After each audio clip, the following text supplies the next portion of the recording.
13, 12, Jada, to the 50, get this, 11.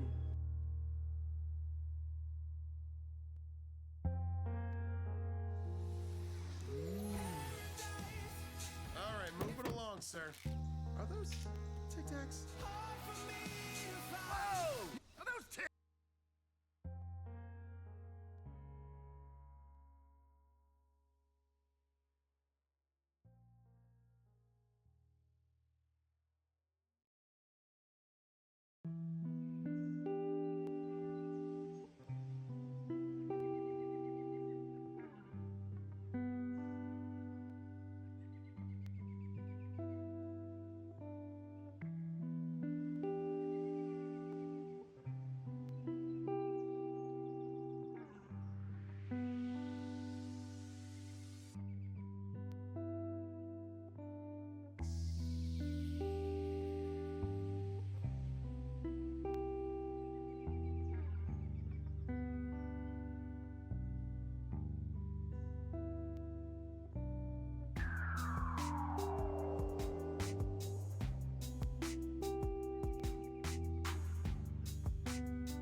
Thanks. This year,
We got unmuted. We have sound now. We're unmuted? Yep, we are unmuted, ready to get going. Hello everyone, this is the first game for the NECC for our varsity League of Legends team. Looks like our starting lineup is going to involve Nathan, Tinfoil Hatman as our jungler, Jesse. I do not know who Eternal Frost is. It's the mid Which is laner. intriguing. It's our mid laner. Is it? Yeah. Okay, great. I guess I've never seen his League of Legends name, just the other ones. Scorp as our ADC, and then your hero Andy playing support, I believe. And then right down here we can see what they got going on for chat. They want the stream link. Mm-mm. Yes, we can send the stream link. Let me see, I could do it. Yeah, I think. just type in There's Tiger no reason not Esports. to. It'll be ECU Tiger Esports. Okay. I'm just gonna pull it up. Yeah.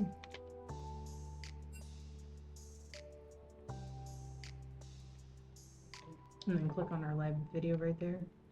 Yes. You guys might hear some crazy audio stuff while we Oh, get they that. already got it. They already got Oh, they it. got it. They got it. Okay. Yeah. Well, turn off the Twitch so they aren't hearing us double. Oh, is it on there? Yeah. And just exit out of that tab. There we go. Oh, we can pause this too now. Yeah. Turn off the smooth jazz. We love the vibe, but like now we're ready to rock and roll. That mouse off the screen.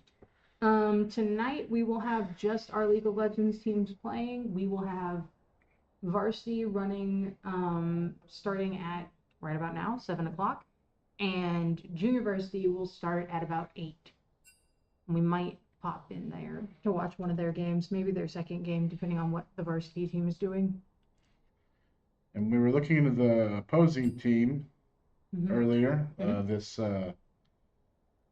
Concordia St. Paul. You said they're from Michigan, private school, I believe. Private school, I believe, some area akin to Michigan, maybe not Michigan specifically. Our Overwatch team played against Concordia at one point last semester, and that's about all I remember about them. Okay. I know that last week was the placements. I don't think we're in placements anymore, right? This is No, conference play? this is the actual tournament play. Mm-hmm. I think typically we watch their drafting, so I might swap this view real quick, put you guys back on the highlights so I can see if we can get in to the draft phase. I thought it was reading. I got it. All right. You log into something else so we can see draft? Well, I'm going to check and see if one of them is streaming it potentially for us. I thought we were just 3 minutes behind. Nothing. I don't know. Didn't know you could do this. Oh yeah.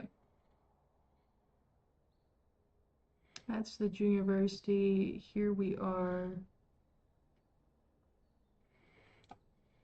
I believe, yep, this is going to be their draft picks.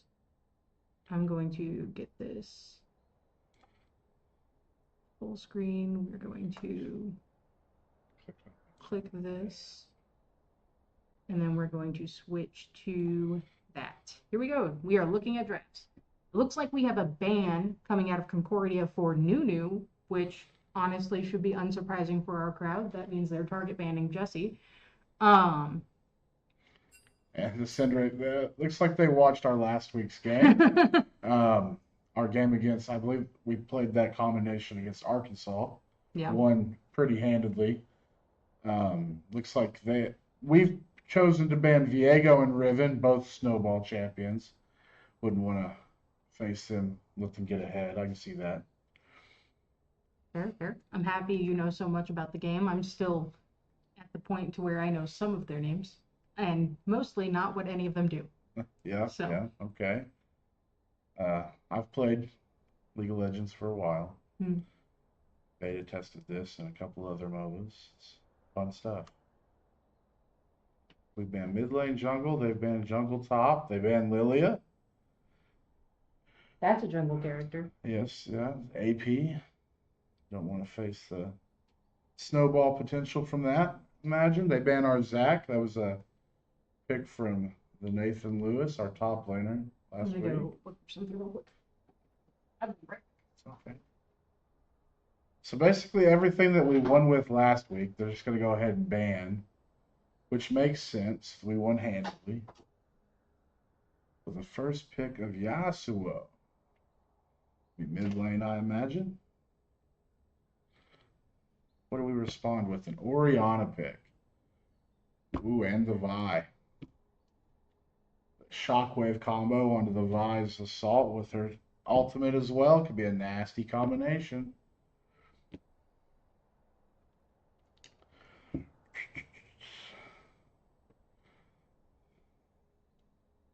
We've locked in that Ivern. Be important in facilitating and getting these stuns off and these shields onto Yasuo. Might do something real quick over here.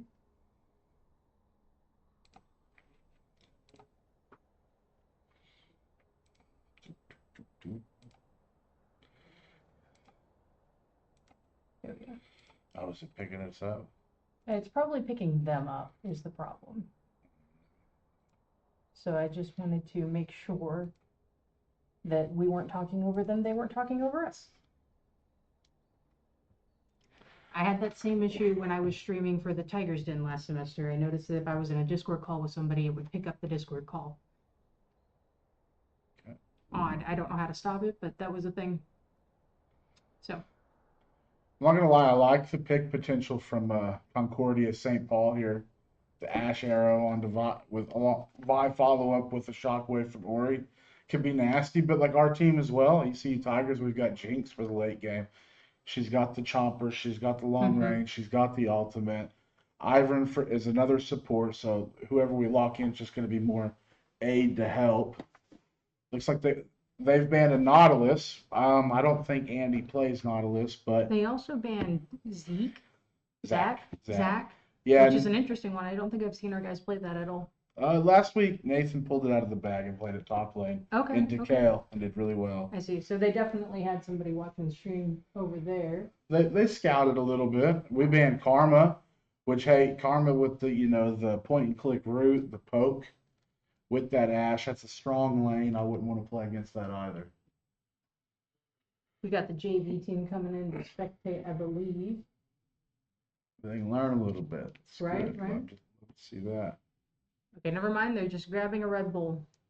It's important in the gaming. All right, last ban for the other team is on Alistair, and ours is on Poppy. Yeah, I believe our support here, your hero Andy. I think he has more than in his bag than just a Nautilus or Alistar. He pulls out the rail. It's a very, very point click control, but Braum as well can block some of those engages and hope to slow things down so that Concordia's team can follow up. I like both compositions here. I really do. It's all down to Tiger's got to pick a mid laner, and I believe Concordia's got to pick a top laner. Ooh, them getting the pick on top lane second is a good thing on their end. Could be an issue on ours depending on their ability to counterpick and play that counter. Mm-hmm. Matchups are so important in this game, especially on the top lane. Mm-hmm. A lot of times you're just off on your own island, just kind of duking it out, throwing jabs, waiting for somebody to mess up. Mm-hmm. So you can get the slightest lead and an advantage. When we lock in that Urgot, I know that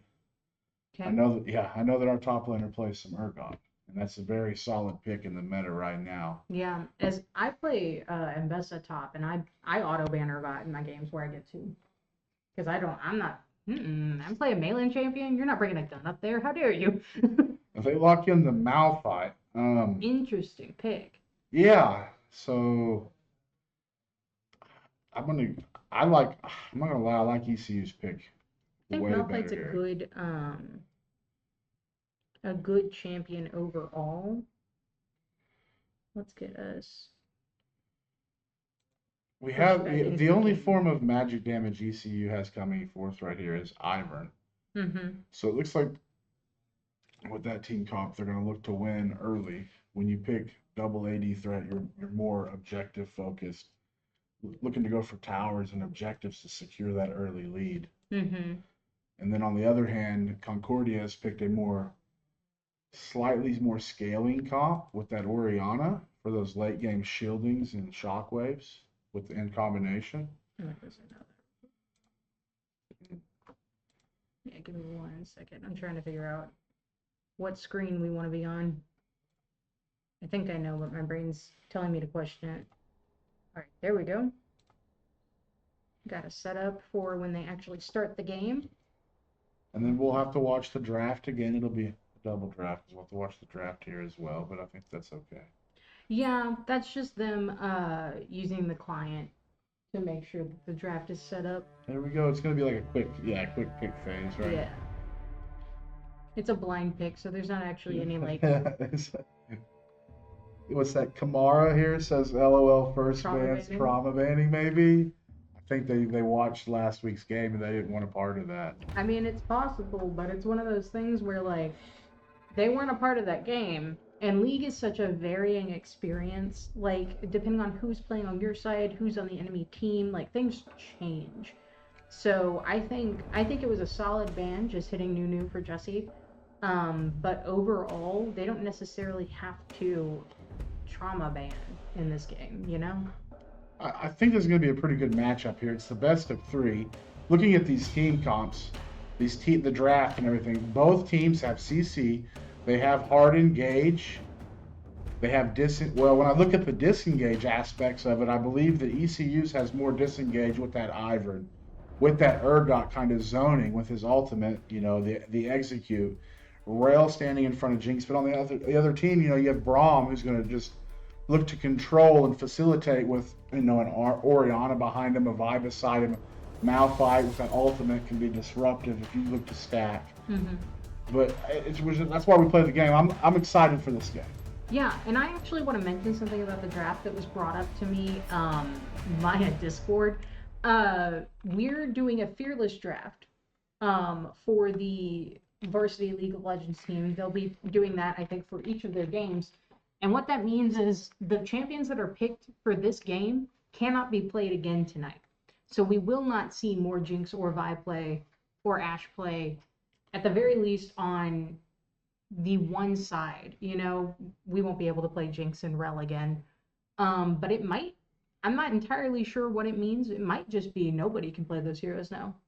Well, with the fearless draft, you're part way correct. Once it's played, it's thrown in the ban phases with each match in the best of 3. So none of these characters will be played. That's why it's important to not just be a one-trick pick. Right. When you start playing a league, a lot of times, I know, like, if you want to climb league, how do you do it when you first start? You one-trick pick something, where you at least grab 2 to 3 champions you can play in 2 to 3 roles comfortably when you first start playing. That's your goal. But now I know where these young men from ECU, I know they're very talented because they have a bag of tricks. They have they're not just one trick pick people. They have multiple characters that they can play. Yes. And that's what this fearless, that's what makes it so exciting. Right. And I mean, when I first heard of that being a thing that would happen in these games, it was really interesting to me because the game has so many champions. And if you didn't have that kind of system, I have a feeling you wouldn't be able to see as many of them while people are playing. Right.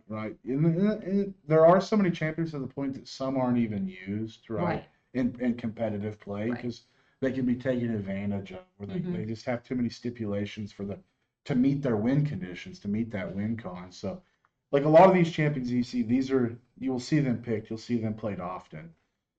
Are these champions good? Jinx is one of the best. Ivern's one of the best. Rail's one of the best. Urgot's probably A tier. Yasuo, his team comp, he can be, if he's allowed to push this game and get what he wants, that's the win comp. Right. Applying pressure. Right. Orianna's great. I mean, Faker plays her every match. Like if you watch a Faker in Game 5, I'm sure you know who Faker is, right? Most people know. I'm very new to League. He's like the Babe Ruth. I've heard of him. Shohei Ohtani of League. Faker. He's the unkillable Demon King God. He's like the best mid laner. But like every Game 5 scenario, he picks an Orianna because he's so comfortable on it, because it's such a solid pick. Interesting. Making sure we've got any feedback that we're going to get on the stream pulled up so we can see it. 30 seconds and then 3 minutes, right? We're 3 minutes behind them, I think. We're 3 minutes behind them, so they've probably already gotten in there. And then you guys on chat will be 2 minutes behind us. So a total on the game side of things, 5 minute delay for the stream.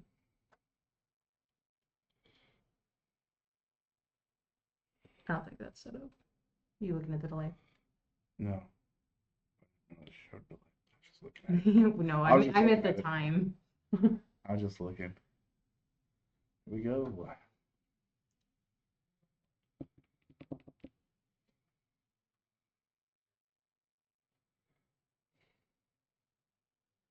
We don't want that on there. Turn your Discord. It's not going to show the overlay. Yeah, no. Because it's not actually in anything. It's just reminding me that I could share the gameplay on a stream if I would like to. Because Discord likes you to use its app always. Right. Arming us for VIP points is what they're doing. Right? Now, I am not sure how... Okay. And we're off. It's doing it for us to some degree. I don't know what degree. So ECU on the blue side here. Concordia St. Paul on the red side. Red side generally has an advantage on dragons. Blue side usually has an advantage for Baron. and Rift Herald. We'll see how that points out. Interesting. What? Why? Well, when we get to those fights, I'll point it out. I guess it's a little Okay, foreshadowing. But if you notice here, it's level 1. They're not looking to fight here. Everybody's just kind of fanned out across the river here. We're looking for setups and where others have set up. Yeah, so they're just guarding their buffs. They just want to make sure they can secure their buffs. Helping and protecting your jungle is one of the most. I'm glad to see this because we're going to start off at a stalemate. You're not going to see any wild 5v5 level 1s. Right.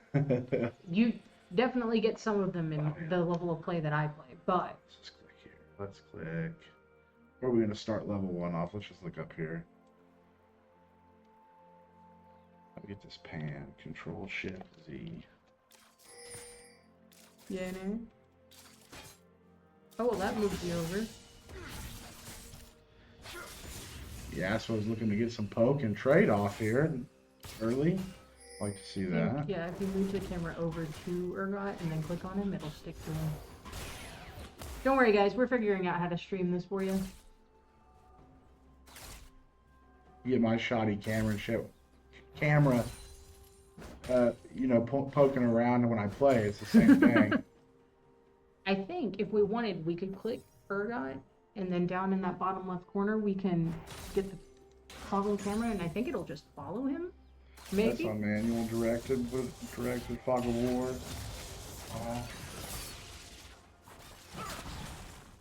Anyway, you know what? The game will choose who we're going to. I think you've got us on 0.5 speed now. A little slow-mo for us. There you go. Yeah. Little successful pink poke from the Jinx. Looks like bot lane has priority. They're getting the push. That's something that you want, but you got to have vision. So you're careful, but we notice here, so we can see Vi on the top side. They don't know, I believe, where the Vi started. They didn't get any vision or anything. I don't believe so. Unless she was being a little out in the open when she was going up towards her blue buff.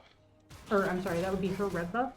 Because we did have our Yasuo down in the bush down there, and it showed that he had vision for that area. So if she wasn't in a bush, he could see her.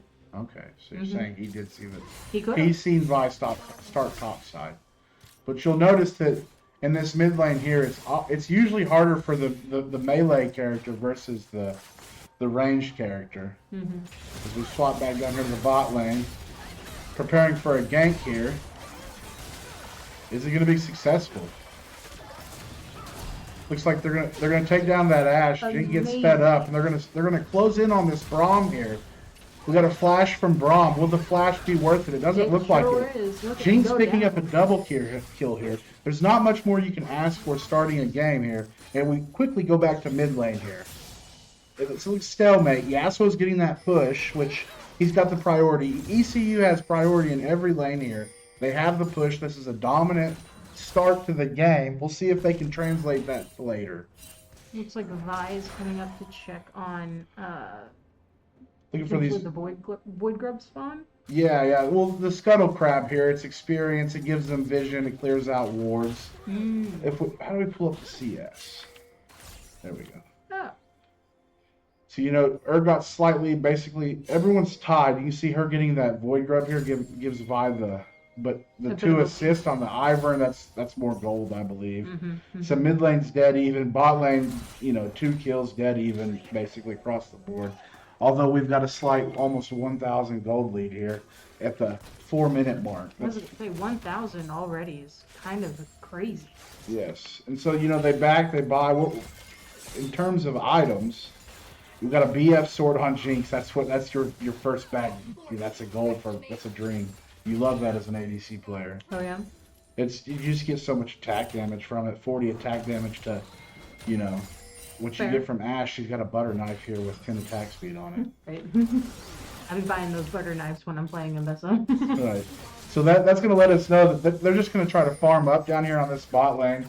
That's what the bot lane is. They capitalized and took advantage on that first game because Ivern has such a quick clear speed, right? Right.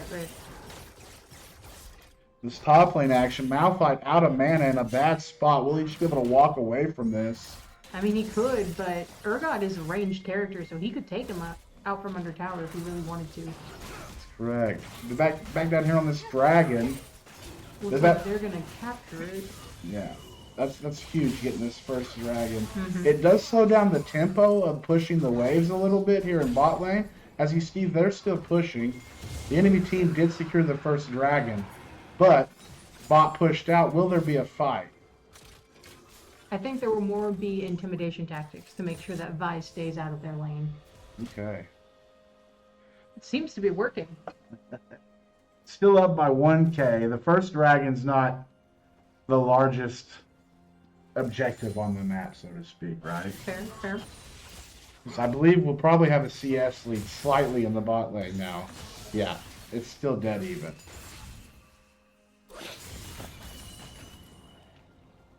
He also has been doing solid pushing against this ranged champion down mid. As he ults and goes in, counter ult with the shockwave from Oriana is going to take him Securing down. that kill There for it is. sure, yes. Flashed out. I think he's gonna let the tower get him though. Yeah. It's a good trade. It's a good death. Good. Now Oriana misses that full wave of minions that Ash Yasuo is has going on it. down. If we got Ash in the bot lane, so they responded with pressure in the bot and the mid at the same time. It's a 4-1. 4 kills to 1. It's a good start. Do I turn the volume down? No. Just afraid to take these off. You can put that over there on that tower. I'm not gonna wear them.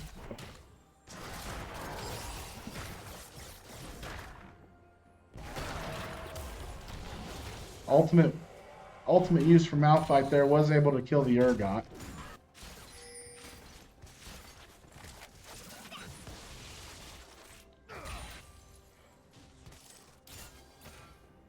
Next objective on the map, I believe, will be the Void Grubs.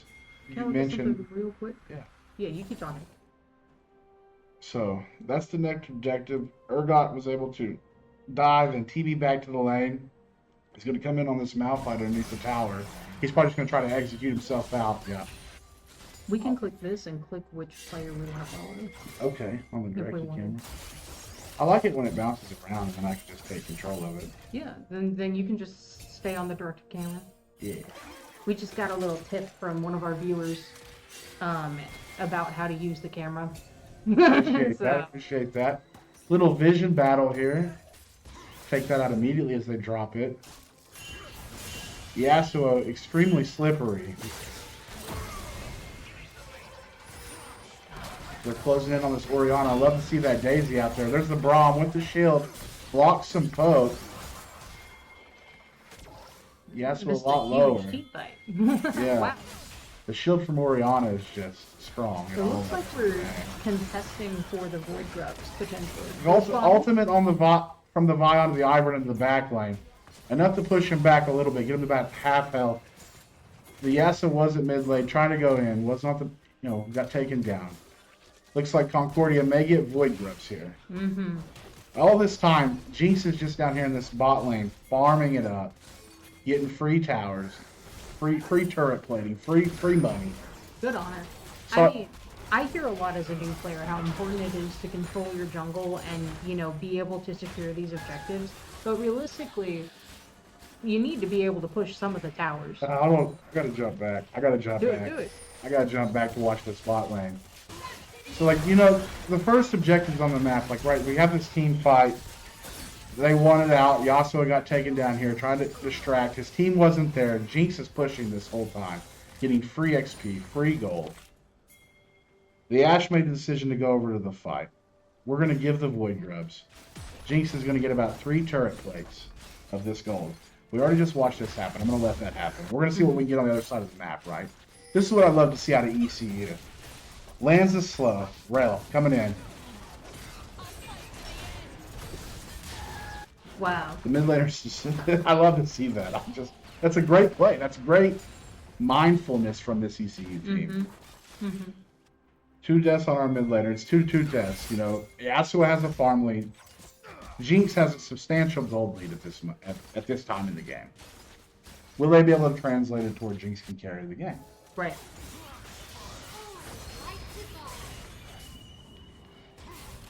Ash thinking mid lane's over. They brought her to farm in mid because they've just been feeding this Jinx. See what happens. throwing little jabs up in the top lane. You know, juicy way for Urgot to farm under their tower. See Malphite roaming to go back top. Not much is going on right now. We're probably waiting to set up on this next dragon as they're backing. How do I turn those on? The timers. I don't know what you're talking about, so I don't know.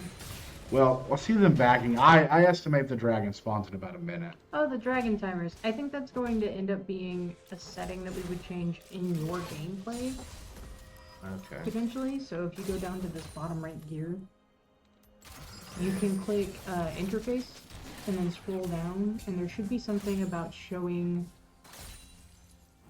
No, not time there. There. Here you go. Now you have your timers. Okay. Didn't give me the dragon timer. It's not It up did, yet. which is odd, but I assume maybe that's because it's not close enough for them to spawn for it to want to clog your view on the map like that. Dragon spawned. Yeah. Looking at the vision. Blue side. This is blue side. Urgon getting poked out by Malphite. Right now, it's not the best play. He may be back. His TP's down. So blue, our side doesn't really have vision. We have it on ours, right? We'll look at red side vision. They've just got their tri-bush. They're fighting over a vision. No one's committing to the dragon yet, but that is the next objective.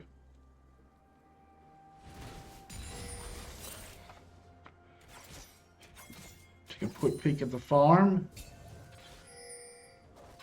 Our mid lane and bot lanes are in our jungle. Everyone's slightly farmed. It's 5-3. Still in this laning phase. Crucial here. We transfer into the mid game in the next couple minutes. The turret plates will fall. It'll be much easier to get these towers. We're physically fighting for vision down on bot. That's exactly what we're doing. We gave the first couple objectives, but now that we're a bit more farmed, we're starting to get our first items. You see Yasuo has built his Bork. Jinx has their Yun Talls. We're looking to go in this with an advantage.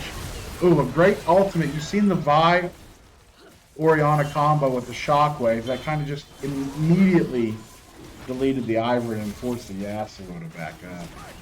A good team fight from Concordia. The Yasuo's over here, that was Ivern. We don't have enough pressure yet, so we're just going to look to farm more, let these laners get bigger. Ivern more of a support jungle. Well, looks like Yasuo's getting bullied in mid. If he makes it out of this, I'll be extremely surprised. Oh, looks like he's going to try and claim a kill instead of leaving. He's almost trying to turn it. You know what? My kind of gameplay. And that Jinx rocket just barely misses. And you know, when you're behind, when you're 1 and 2, you're trying to make something happen, and you get ganked, sometimes you just have to fight. Yeah. I mean, sometimes there's no time to run away and go back. Right. They'd already committed their ultimates, so at that point in time, it's just fight it out if you know you're going to die. Right. Enjoy seeing that. The music doesn't match the game, though? There's music on? Shouldn't be any music on.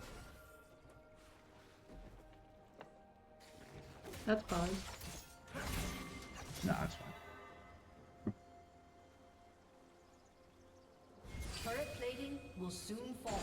It's like we have Vi up here on the top line. Urgot's just going to farm this wave. I don't know how much pushing we'll get. Look at the towers.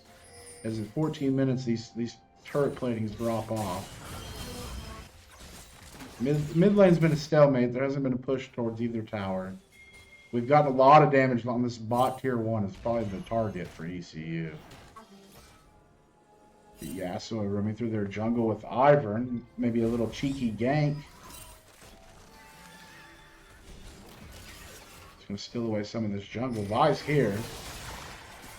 It's not something you want to see Yasuo and Ivern on this Vi. As she enters her own jungle, bot lane will respawn. The Vi's one shot. Yasuo's going in. His team's here with him this time. They're going to get this Braum. The Braum falls. Jinx sped up. What are we going to do with this? We're going to push. We're going to get this bot tower right here. Good, good. Great. We got the first tower. That goes over to the Feats of Warfare. We got the first 3 kills. Now, if I knew how to pull that up, it'd be a little bit better, but I'm not exactly sure right now. I'm still new to streaming. We'll get it set up. We'll figure it out. It's a process. Rome wasn't built in a day. Yeah, so it's hungry for blood. Flashes on this Oriana. She's low, but Oriana responds with the ult, just walks away. So flash for an ultimate. The ultimate will be up before the flash will be, but that gets pressure out of the mid lane so Yasuo can farm. Look at this bot lane. They took the tower. Did they stay too long? 3 people on this rail. The rail will fall. The Jinx did get away with just a sliver of health. Power in this bot lane for ECU is looking... That might be the win condition. I'm going to make a small... Oops. I cannot make a small adjustment right now. By the time we start with the next match, I'm going to make a small adjustment to where you guys can maybe hear the game audio a little bit better. Sound. I mean, yeah, you could turn up your volume. Voice I phone. was going to fix it in OBS. It looks fine. This is no master volume. They got the Malphite chased into the river. This Rift Herald's up. It's going to be important. We gotta make sure that none of those champions coming behind us and take it, though. Brahms with the ultimate. We dropped the Rift Herald. We're looking for the fight.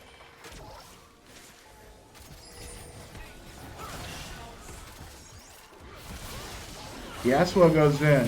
Ivern shields on him, keeps him alive, keeps him healthy. Ivern picks up the kill on by. They're still going. Get the Braum. The Braum's gonna fall. They've moved on to this Ashe. That poke from that Yasuo took Ashe to half health with just one tornado. Oriana extremely low. We're gonna scout their jungle out, get some deep wards. Look back to this Rift Herald and take it for free. That was the grouping, the team fights. That was a great control out of ECU. Yes, a very good choice to take down the enemy champions before securing this Herald. Instead of doing a 50-50 with their jungler alive, our jungler alive, it's smite versus smite. And a lot of times you have to calculate the damage from the abilities while you're pressing smite. So instead of 50-50, we'll just push them out, kill the jungler, and take the objective for free. Looks like Malphite's used his ult. Is that what that was? No, I believe his ultimate was already used. Maybe his skin was just a little weird looking on my end. It's his shield. See, when he lands a Q, he gets a shield, and it slows the enemy team, and or he hits E. See, there's the Q. It puts a slow on Yasuo. But that's all the man's got, is his ultimate, a little Q slow, and then he slams the ground and gets a shield. Other than that, he's not very... See, just a little poke. He took Arcane Comment. Won't be the tankiest. This Yasuo is getting some damage in. Is he going to take this Malphite out? But at the same time, we have a team fight going. Yeah, that's just taking your sword and slamming it into a rock. Let's go back down here to this team fight as they're poking it out. Getting ready for this dragon. You know, do exactly what we did up top with Baron. Make sure that everybody's pushed away and then secure that kill. Braum ults here for the disengage, but as the dragon comes up, that was enough for them to push them away out of their jungle. But still, the main objective is going to be this dragon. Maybe this mid turret. Let's see what the decisions lie on the team. It looks like they are going to try and secure that dragon. Yasuo's playing top now. He's applying pressure. A Yasuo that doesn't apply pressure is not a very good Yasuo, right? Yeah. Being a melee AD player in your own lane, you got to be able to have presence. Yeah. That's exactly what this Yasuo is doing in the side lane. Vi went back to her red buff. This is perfect timing for... A good time to take dragon, yes, you're right. But see, when I mentioned earlier the red, they have advantage for dragon. It's just because it's open to their side. Okay, so, okay. Like, if you think of terms of steps... It's easier to get over there. Yeah, in terms of steps, ECU has to take... The blue side has to take more steps to get to the dragon. So it's a timing thing. That makes sense. Yeah. I mean, this is a game where seconds really matter, and I say that like that's not just esports in a nutshell, But it's one of those things where this game has so many things that are tied up in how long you're doing things that it really is one of those things where if you're not making quick decisions that are beneficial for your team, you are not playing at your best. Correct. This Malphite was poked out, decided to stay. Yasuo came back with full health.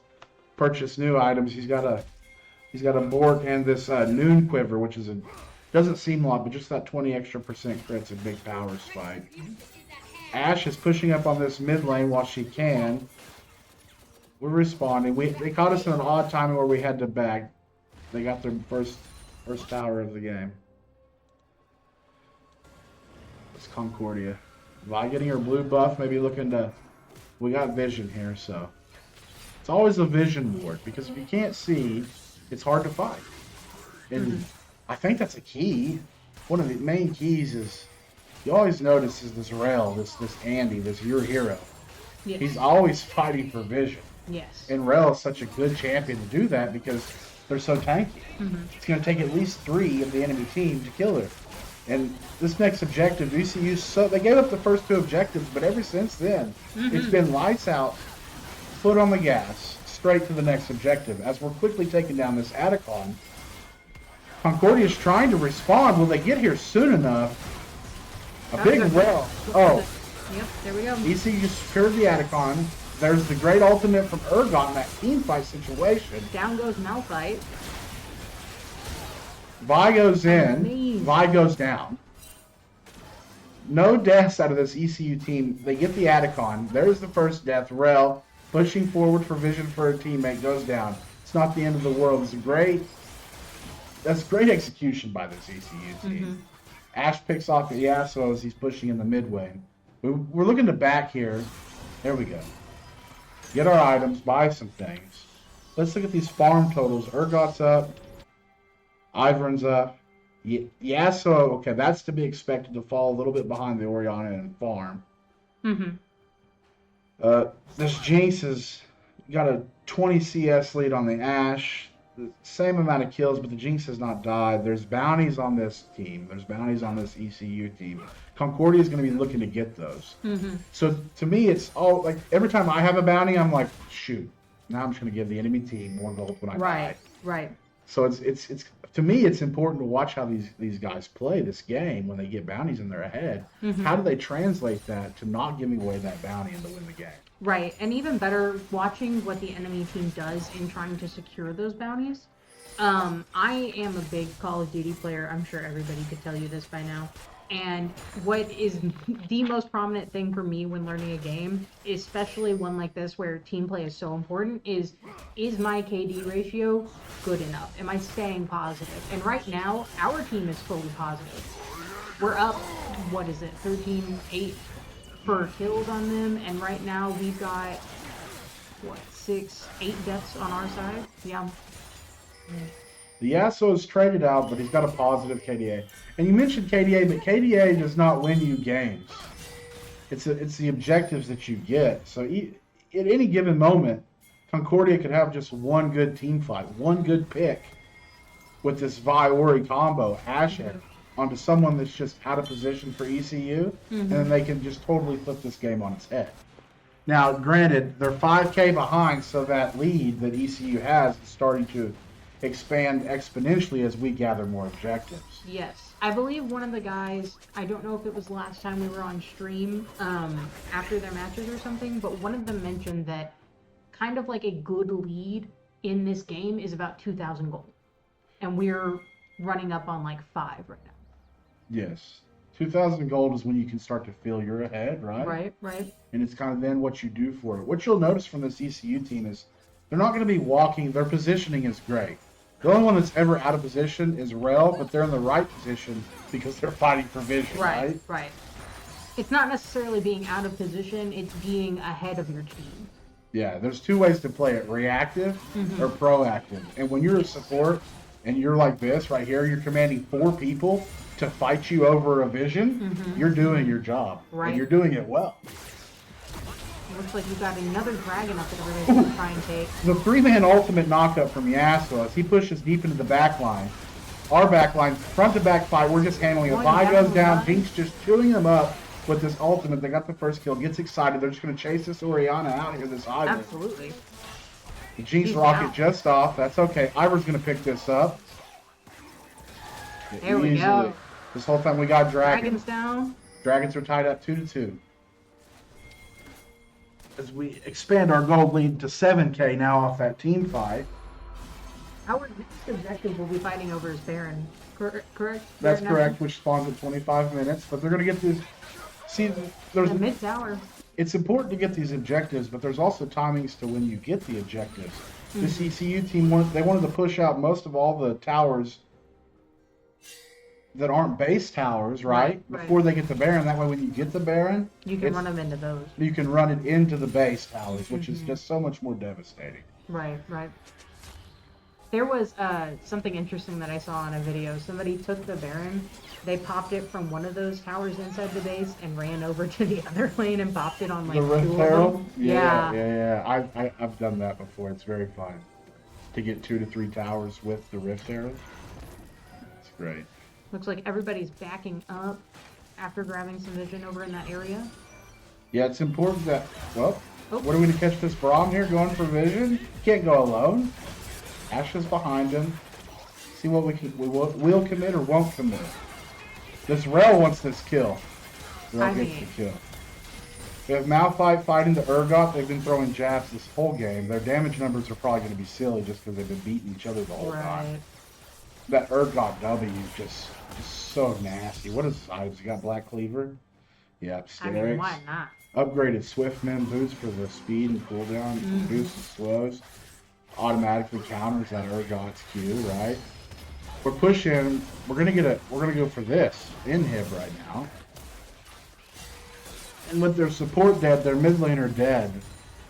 We're just tapping on the base. Little by little, it looks like they're pinging. Blue side is pinging the jungle. They want to clear out this vision and go for Baron while there's some people dead. But everybody on the team of Concordia is alive now. So we pushed, we got the inhib. But see, that's another tactic, right, is to get an inhib down before you go for a major objective. Because then at least one person has to respond to that super minion wave. Yeah, that's very fair. So we're doing a little bush camping here. We cleared it out. We're making a bait. We're trying to get a couple picks before we can commit to this Baron. Orion is very brave. If that's me, I'm letting Braum walk through there or Malphite, not me. Vi down there just clearing their jungle. You see Malphite here is pushing the lane across from it. His TP's down, so we're gonna back. It looks like Vi might be desperately trying to catch up. She's only got 12 on her level compared to most of her team being 2 up on her and most of ours being about 3 or 4 up on her. That Ivern's been counter jungling, which he can do so effectively. Right. Yes. And the amount of times that you've died, because it's Vi, you have to go in. You have no options. You have no other options. Your team's with you or they're not. It's just, that's the champion, right? I've been trying to learn more about jungle, and I've been doing it using Vi. And it's confusing. Yeah. Yeah. That's about all I got on that.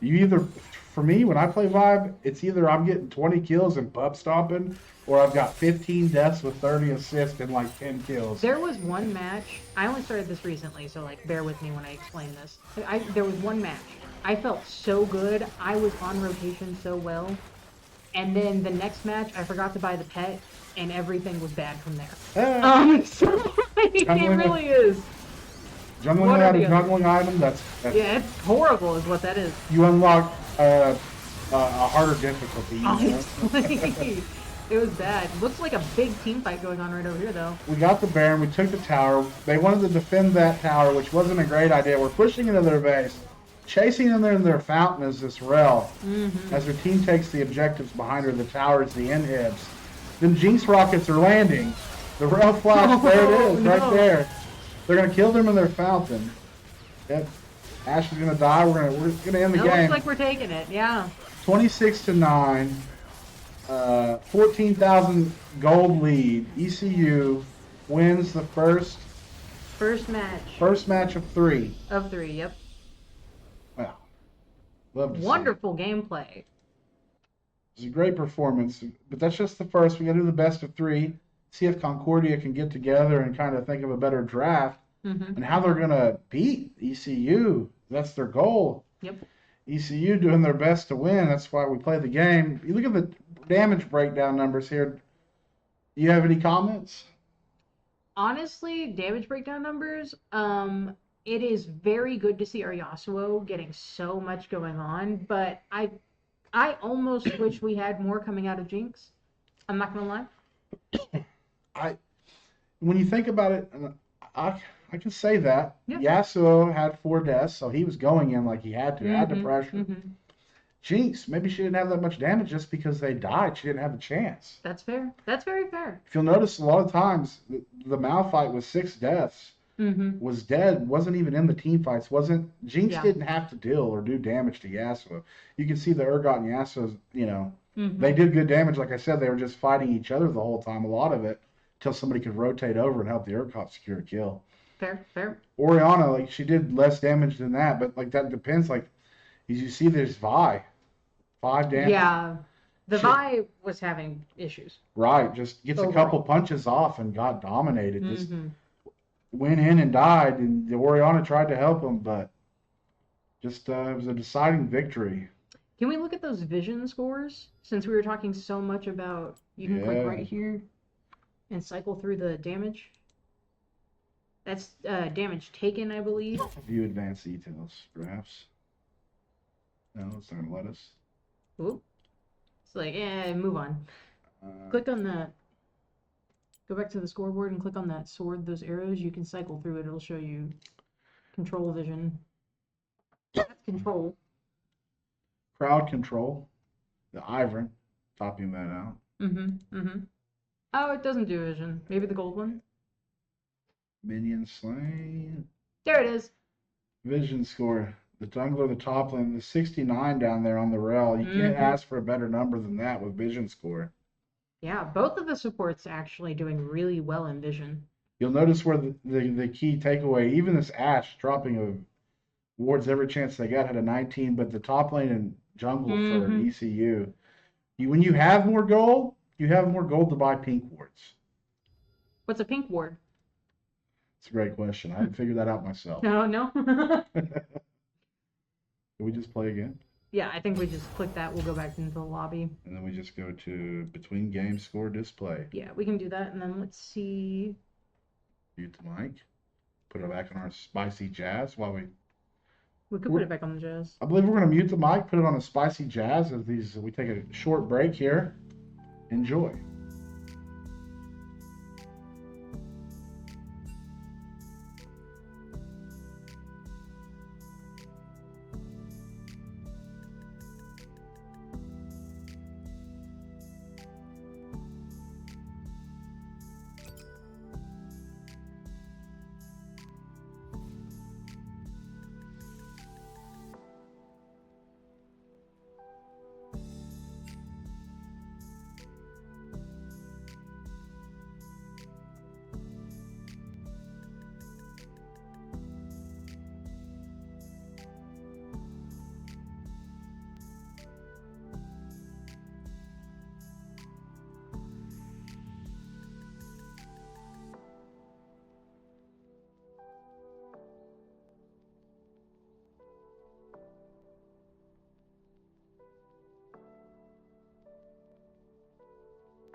When you're watching the other football but don't want to ask your friends, what's offsides? And how can I sound like I know a lot about the game?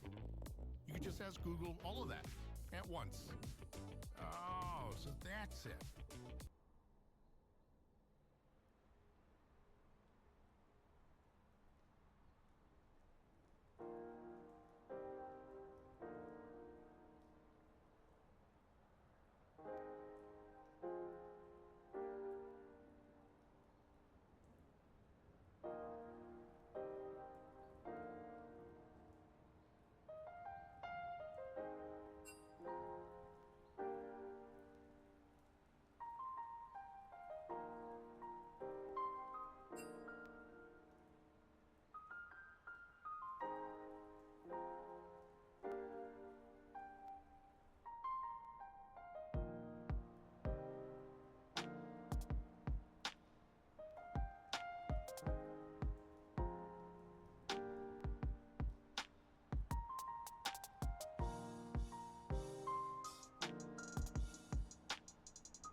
style and substance.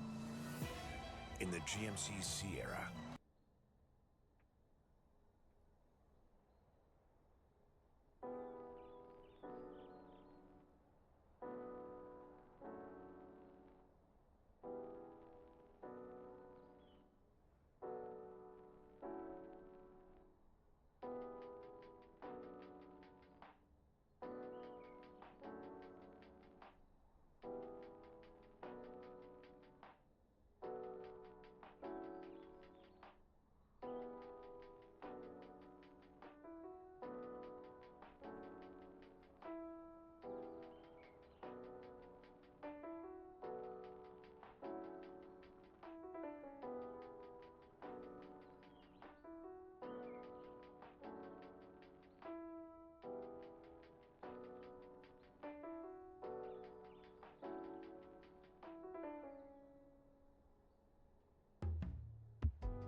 working, loving what I do, and getting paid right into my TFCU checking.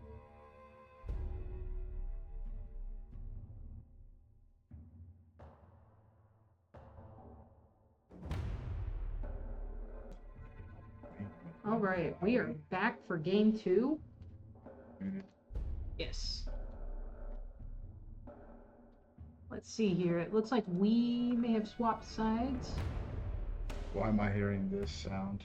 What sound? I need to hear the game sound, right? Yeah. Let's go. Let's go. Are we unmuted here? Yeah. Yeah, we're going. Yeah, we're going. We're live. We're live. I think we've...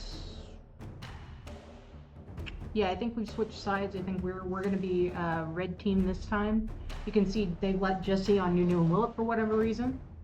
Looks like we're going Alistair, Ilawi top. Victor's probably going down mid, and then, what's his name, Jin? That's Jen. Look at me go! You got him right. Don't ask me about whatever they're playing over there. I know, Misfortune. The enemy team is locked in on their bot lane, Misfortune Leona. That's a classic combo. Okay. Misfortune being a supreme poke, Leona can go in, get that poke off, disengage. But they're going to have issues getting onto that Jin with the Alistar standing in the way. Talia, her global ultimate, they're going to be looking to get picks with that ultimate, kind of divide our team away from each other so they can lock in with that Sejuani ult. Try to get that Aatrox as farmed as possible so he can run at that Jin and Victor and maybe cause some damage. You got big ultimate out of Misfortune. It's all Misfortune's ultimate, while Leona and Sejuani and Aatrox are trying to run at you, right? So Misfortune can have some room. But on the other hand, ECU here, we got Alawi, dominant lane pressure. Victor with big old AoE abilities, big damage once he's farmed, and that new tank build they go, he's a serious threat alongside that Nunu, which is... Jesse's Nunu is notorious. So it's crazy that they let him get on it, but maybe they just couldn't ban Nunu again. No, they could have banned Nunu, but we didn't get to see the pick ban phase. They could have banned Nunu, but they didn't ban it. Interesting. So we got the Nunu locked in with the Victor. That's a deadly combination. A Nunu stun into a Victor cage. Yeah. A lot of burn damage from those two, while the Jin's just ultimating with all that front line, real beefy. For the viewers at home that may not recognize it, I do believe we have had a change in who's running our top lane. I believe they swapped out Nathan for Coda. So we'll see Coda playing that Alawi up top, and we'll be able to see how he manages towers and waves up there. That is very true. They've swapped their top laners. I've noticed that their top lane, Nathan, tends to play more tanky. They just kind of swap those guys out depending on the composition they're going for. And I've noticed this Coda guy here tends to play more fighters that are a little bit more damage based. Yes. Coda very much is like, if you want to play a hype tank for top lane, you just go to Coda. He'll teach you how to do it. Like, maybe he's got 1.2 million mastery on set. Are you kidding me? Yeah, like, oh.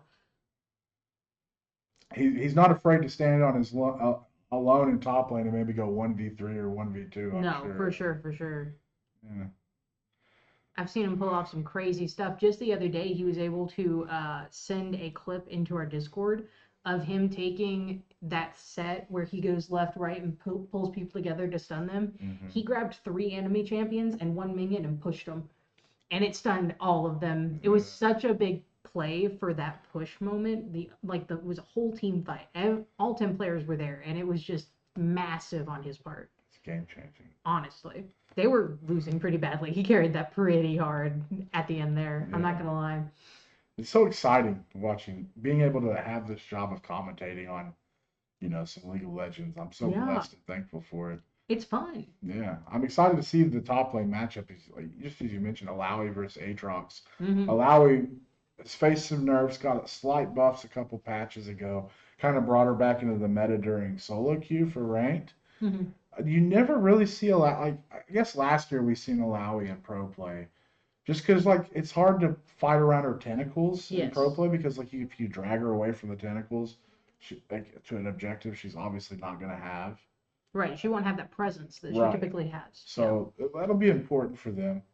See if they can get Aatrox to the fight before Alawi gets there. If Alawi gets there first and gets, tentacles set up and is able to use her ultimate, it can definitely have an effect on these team fights. Right.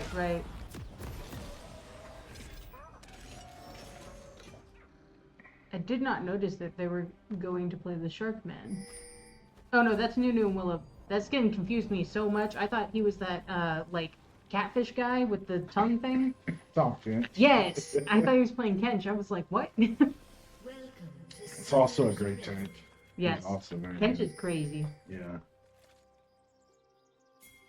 All right, Misfortune demanding a little vision for this area for her team.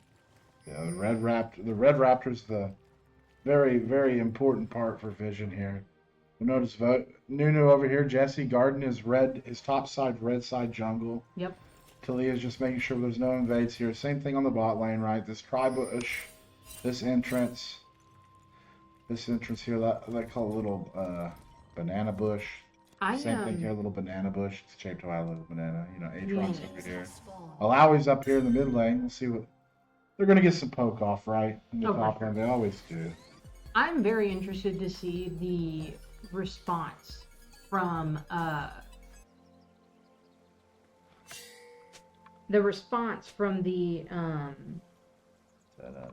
you're fine, don't worry about it. From Concordia leading into this next game, how they're going to work around the kind of like style of push and play that we had the last game.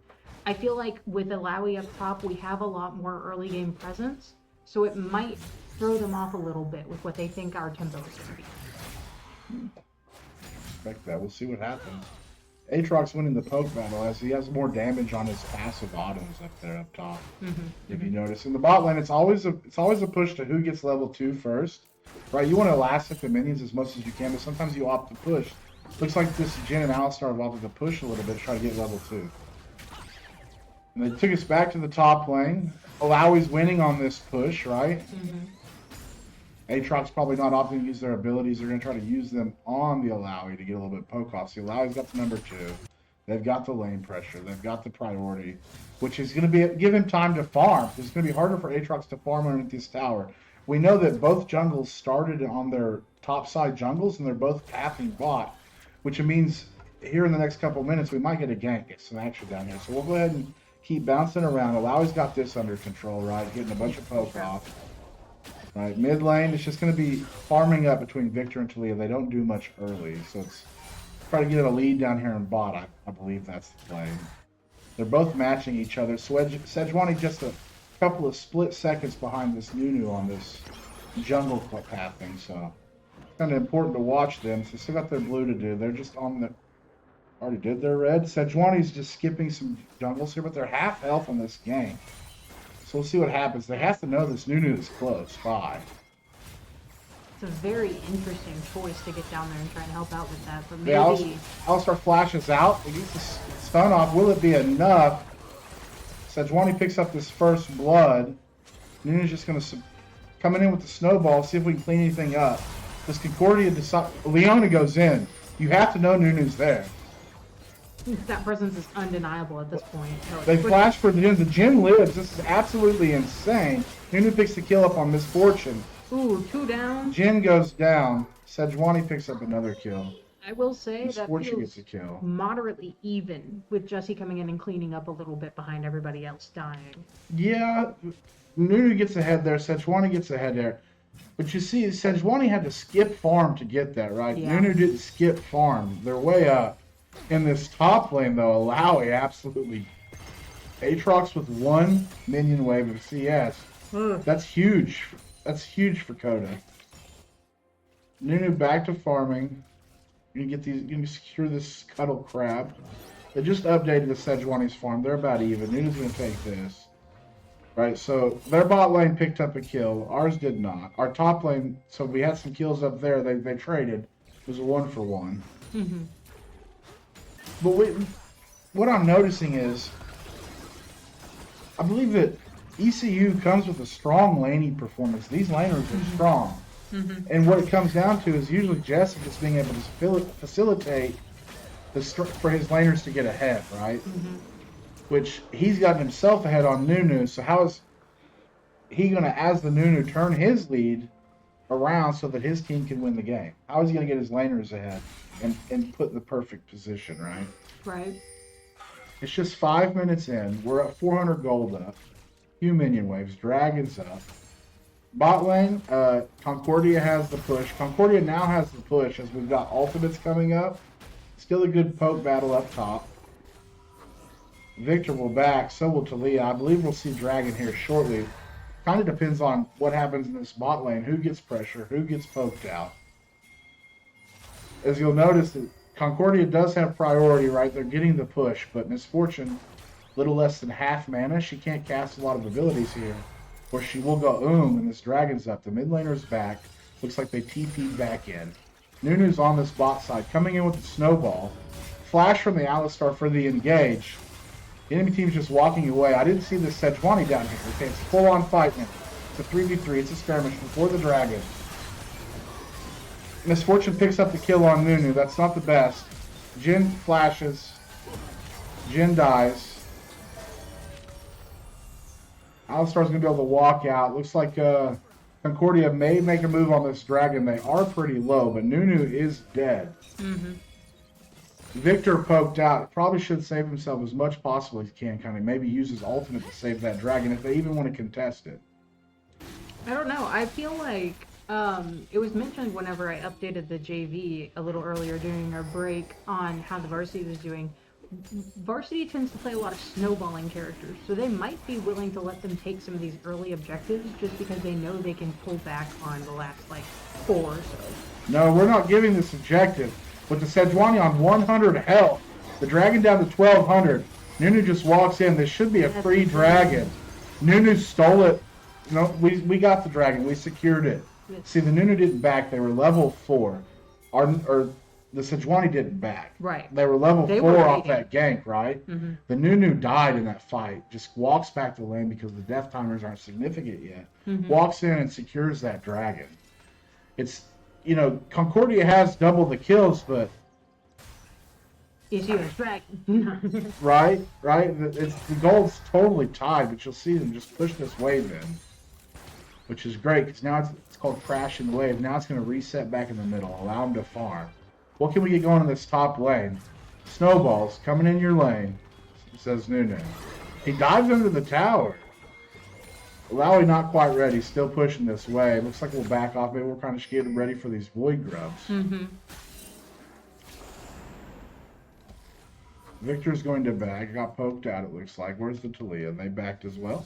Yeah. Yep. They're right here. No, they didn't back. Oh, interesting. Okay. Maybe Victor left because he noticed that Talia had left without bothering to push the wave that was coming up. Mm-hmm. Items so important in League of Legends. You'll notice a lot of times it's just trying to push a tower trying to push a wave into the tower, then backing, and buying an item and coming back to do it again. And then you try to take a fight when you have good advantage point. Ultimate for Misfortune here gets both our bot lane players low. Nunu not anywhere to be found, so they're just going to absorb this tower. You'll notice Jin's going to lose a few CS, but he did good in getting those. You'll notice they're about even. Mid lane's got a slight lead. Every time I see here it says Nunu's got a lead, but they're fighting over the void grubs now. Sejuani in there alone. Our Alawi comes down and collapses. I'm not exactly sure he got all those.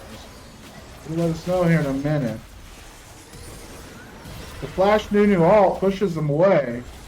Our team wants kills. They got some void. We're getting kills. Talia falls. Aatrox just walking around. His team's not there, not ready to commit for these void grubs. No, not at all. And Okay. better yet, we've got 2 in there working on the grubs and then Alawi patrolling outside, so it would be hard to come in and take them. That's right. So we got the void grubs. That's great. Looks like some feats of war strength. They got the first 3 kills. We got the first dragon. So the next objective in the first tower will decide who gets the upgraded boots, which are an important part of competitive play. Is that how that works? That's how it works. Alistar falls to the Leona Misfortune combo. It's nasty, but will it be strong enough, that combination there, will that be strong enough when you add the whole teams together? We've noticed in the 3v3 skirmishes, it's kind of just a draw, right? Right. So, got to add more pieces to those puzzles later on when Jhin has the whole tanky team in front of him. Nunu's tired of him pushing, coming in with the snowball, backs up, trying to give some relief for this Jhin so he can farm, because I don't know if you played much Jin, but once he gets about 3 or 4 items, he becomes strong. But not even 1 item completed yet, he's not the strongest. So Bit of an issue. probably going for that Ghost Blade on first buy. Alawi here just poking this Aatrox as much as he can, trying to secure the kill. Code is very aggressive on this Alawi. This is what Alawi's known for, being a lane bully. Yes. Coda play, like I was saying, Coda plays a very, like, what you would think classic top laner play. But the Aatrox turns around with that ultimate that he gets so much healing on. He secures the kill in the bot lane.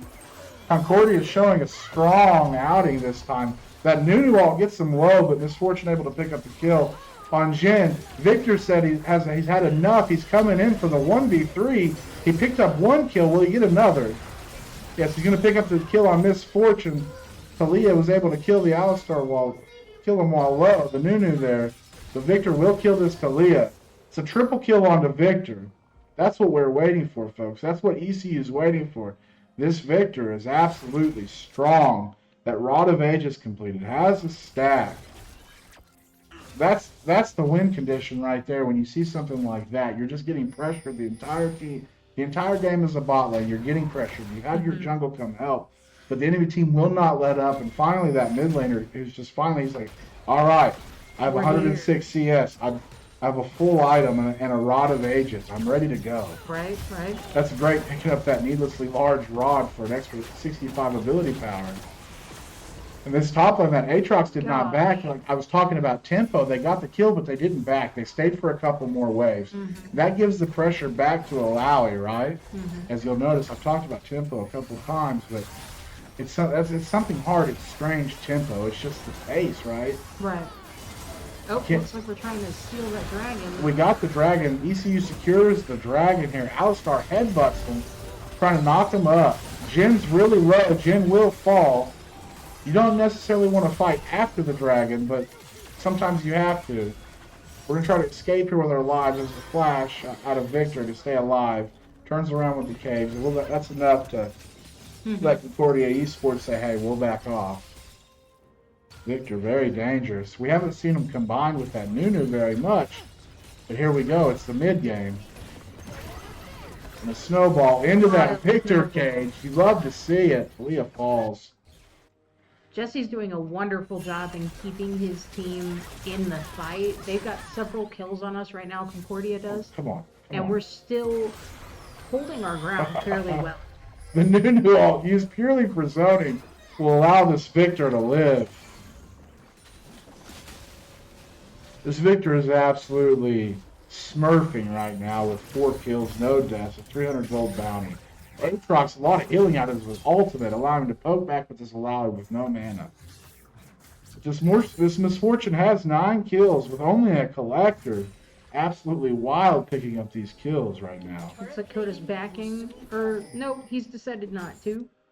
Thought maybe he was going to pick up another item over there, but looks like we're pushing wave first. Everyone's got their first items completed besides these supports. Eclipse on Aatrox, give him another shield to go along with that healing. We got Ludens on the Talia for no poke, but that Rod of Ages on that Victor and the purely upgraded shoes is going to be hitting hard and tanky. Turret plating going down. You'll see it's always a fight over vision. We've got deep vision. We're going to clear this out from the side of ECU, clearing Concordia's vision out. In the bot lane, laning phase is over. The turret plates just dropped. The mid laner moves to the side lane. And you'll notice the bot lane's moved to the mid lane so these ADCs can kind of farm quicker and move to objectives. This Alawi has no mana, but refuses to go down. The healing out of that Aatrox is absolutely nasty. Looks like we're going to see if we can't break him real quick. If Aatrox wants to kill this Alawi, they will die to a tower shot. This Alawi has no fear in this fearless draft. Victor picks up another kill on Talia, but I can't look away. They're just, they have 200 health and they're just duking it out. These junglers just come up top and it's a free kill, but there's so much more important things going on in the map. You'll see this Nunu down in bot lane, trying to getting his clear up. Yeah, Rift Herald's on the map. That was something that was brought up whenever I was learning how to play jungle. It's what lane are you going to prioritize, right? And right now for ECU, it's bot because we're struggling down there. But right now for Concordia, it's bot because they're really pushing hard, you know? Right. Oh, a lot of... You know this top lane's a stalemate. Yes. No, for sure. These are stop, Aatrox is picking up the kill onto Alawi again, but it's like, it's not a quick kill. These guys just battling it out and just giving what they've got. But it's free We're easy cleaning picking. it up. Yep. It's going to be some extra gold over to the side of ECU off this kill here. Kind of give some vengeance to their teammate. Aatrox ultimates. Nunu picks up the kill. There's no dragon up. Atacon's in another 5 minutes. This Rift Herald is up. That's going to be the next play. They just killed their top Concordia's setting laner. it up. Yep. They're getting the Scuttle Crab, which is great for vision. Nunu comes in with the snowball. I think he might Actually stole the yeah. crab. No, he didn't steal the crab. Sejuani got it. That's the ultimate out of Talia to get back to lane. They're trying to path off this Victor. I believe this Talia and Misfortune want to kill this Victor, but that's easier said than done. With almost full stacks on that Rod of Ages. There's a team fight here in mid. Misfortune ultimate. Sejuani falls with the Jhin. Nunu ultimate goes off. He flashes out before he dies. They pick up the kill on Leona. They're pushing forward. They want more. They're pinging off. Nunu's probably, I believe he's low health. Camping.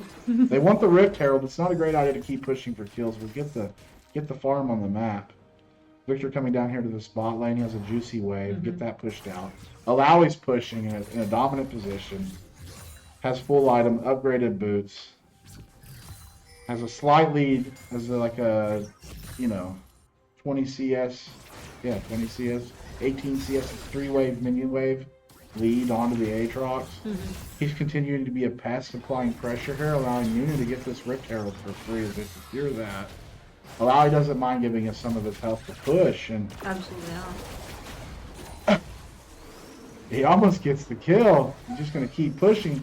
But at the same time, we're over here pushing in the mid lane, see if there's going to be another 4v4 fight. But no, Victor's backing in the bot lane after he farmed and he pushed it up. So now they're going to retreat and just defend the waves at the tower. You were talking about bounties earlier. Can we check a bounty on that Victor? Because he had a pretty big one last time I saw it. 6,000 gold? Yeah, it's just growing. I'm not sure the cap. I've seen 700 bounties before. But he definitely doesn't want to die. No. We're setting up for Dragon here. You can see there's vision on both sides. Victor's going to start it. Victor's going to start it, you say. Nunu's getting his blue buff, but they're just really setting up for Fix. As this Leona comes in to clear vision and see what's going on, we're just going to absolutely collapse on this Leona. Pick up the first kill of the team fight. We're just going to keep pushing forward. Jhin picks up that kill, gets some gold, lands the 2, stuns the Sejuani. Misfortune's doing damage, but unfortunately her team's not here. Her support's dead. Talia's coming in. Alawi pushed out Aatrox. Aatrox back, took the tower. They're going to back, and I imagine Alawi's going to try to come up and meet up for this dragon so we can take control. We got Victor keeping Sejuani. Someone has to respond to this wave that Victor's pushing in this mid lane. Sejuani's here. But at the same time, you see ECU's just taking this tower. It's a little peekaboo. Here you see me, while my other team's in the background saying, no, you can't see me. Right. We had Alistair sitting up there so that they had good vision on anybody trying to come up and help with either of those situations. Why is it going away? There's a great Jhin ult here. Victor picks up the kill. You can see Victor's ultimate is just zoning everybody out. Misfortune ultimate taking Alistar down, but we got Victor right here who's going to kill this Aatrox as he's pushing on this Jhin. Jhin actually picks up the kill. Alawi's just being an absolute menace, pushing in 1v3 while his team comes in and cleans it up. That's an ace from the side of ECU on the Concordia St. Paul. So you want to talk about that snowball I mentioned earlier? We're really getting in it now. Pushing down mid, trying to take that first tower, second tower, probably trying to push to that inhibitor at this point. It's 20-15. ECU has a 8k gold lane as they're pushing down this mid lane with the Rift Herald into the first tower in Concordia's base. They will back off. It gets it down to half tower. They picked up the dragon. It's 20 minutes. Atacon spawning. ECU is in a great position to get this one as well. A few members back. I don't know if they're... We're going to do it. A few members are going to back, and they're going to run to this. So we got vision so we can see them coming in as we do this. Atacon shreds magic damages, so if Talia and Sejuani can get in there and do damage, they'll have a better chance of getting a kill. But I don't... Let's see what happens here. This is, Concordia is teleporting in. Looks like Aatrox is teleporting in. Alistar ready for it. ECU peels off the Atacon. It's so low in this team fight. It's right in this fry bush. Victor's cage is cleaning up. Looks like Talia Atacon picks might up... take Rajin. No, he's staying back. He's still got 200 level. Pick it up. I think we want to disengage here, but get as many kills as we can. Nah. We're going to take the objective and their lives. Talia, the only one surviving on the side of Concordia. The only thing we traded was Alistar's life. Alistar willingly, Andy there, your hero, will give his life for Victor to get a pentakill. Oh, Victor down. You don't mind dying after a pentakill? No, not after a pentakill. Atacon and T2. And that was the first time this entire game. Like, that's just... Oh, well, and you know? He's so ahead, he still has a bounty. They only took half of the bounty. I asked you earlier, I said, you know, when that first fight broke out, Nunu got a couple kills, so did Sejuani, right? We were down in kills at the beginning of the game. And I asked you, how do you think this Nunu will get himself back? How will he translate his lead into his laners getting a lead? And it looks like Alawi stayed strong, and then this Victor just absolutely dominating. Yes. In this performance here, that was the key. Victor just came down bot after a fight, got a triple kill. Something, you know, a lot of times you just push until they stop you, and this Victor's stopping power. Looking at the CS lates here in the mid game of 22 minutes before we jump into the late game, even Alistar has a CS lead. Misfortune does have a CS lead with 10 kills. They've completed their IE, right? We got the components for Last Whipper on Jin, so they're going to be doing a lot more damage to this front line of Sejuani, Leona, and Aatrox. 2 items on the jungler of Nunu, so Nunu's got a CS lead, a bounty, item lead. Coming in with the snowball, get it kicked off here in the mid. We got about 3 minutes before Baron spawns, so right now it's just staking out for positioning, vision, and trying to get some picks and a little extra gold before this Baron spawns and the game is potentially ended. Jin picks up the first kill here. Leona flashes away as we're chasing this Sejuani down. This Nunu, jungle v jungle, Nunu is just facilitating on a level that the Sejuani can't even imagine at this moment. It's a tough game to be that far behind. Only 1 item in a Sunfire Aegis. You're not that tanky and you're not doing that much damage compared to a Frozen Heart and a Leandry's on the Nunu. Alawi's farmed enough to have 3 completed items to the 2 to the Aatrox. It's a now 11k gold lead. Baron hasn't spawned in. ECU's taking their first inhib. They're going for their second. Wilk and Concordia step up the fight to stop ECU from taking their base. Surely they take a team fight to their double towers here, you would think. But ECU knows smartly going to back away. Maybe look for the next objective. There it is. Victor R in 25 seconds. Dragon spawning in right now. They're going to set up. I don't think this is sole point right here. This is the 4th dragon, which will give just so many more stats to this already dominating ECU team. Concordia not even can contest. They're doing everything they can right now fighting super minions. Another dominating performance in this second game from ECU. The only way they don't win here is barring something catastrophical happens, and that would involve Elder Dragon and Baron and some stills, but we play the game to see if those things can happen, but there's not a future I see where ECU doesn't win this second game. No, I don't see it either, and as a matter of fact, I have a feeling that they're done in there, considering one of them sitting in our chat. Just the scream for that pentakill earlier, and honestly, it was very impressive. A penta on Victor, especially that ultimate gets going. He's chasing you down with his Q is point and click, but his arrow, his laser, that is an absolutely mechanical skill, especially with that cage. Victor, it's just a dominant performance from Eternal Frost Mm-hmm. on the side Looks of like we're ECU. trying to take the Baron at this point. We've got 2 of the people from Concordia hung up on this minion wave that's starting to push itself into their base down mid. And we've got Ilaoi trying to enable those bots in bot. Yeah. Well, having super minions in this bot lane while you have Baron up Yeah. is going to demand at least one person to respond, so that you're not even in a position to get to Baron unless it's just the jungler. But if Sejuani goes out there, what's Sejuani going to do to steal a Baron and a team this up? There's not many options for that character to steal a Baron like that. Try to pull a coin flip play. We're pushing in this top lane. We got Ilaoi split pushing. It's a 1-0-4. Mid lane's pushing naturally because they got super minions. This is the last one that doesn't have super minions, and as we're pushing with Baron, ECU is going to take the last bit of Concordia's base before we're knocking on those Nexus towers. Mm-hmm. And I have a feeling once they get this tower down, they will go straight for mid after that inhibitor. Ilaoi just being a nuisance.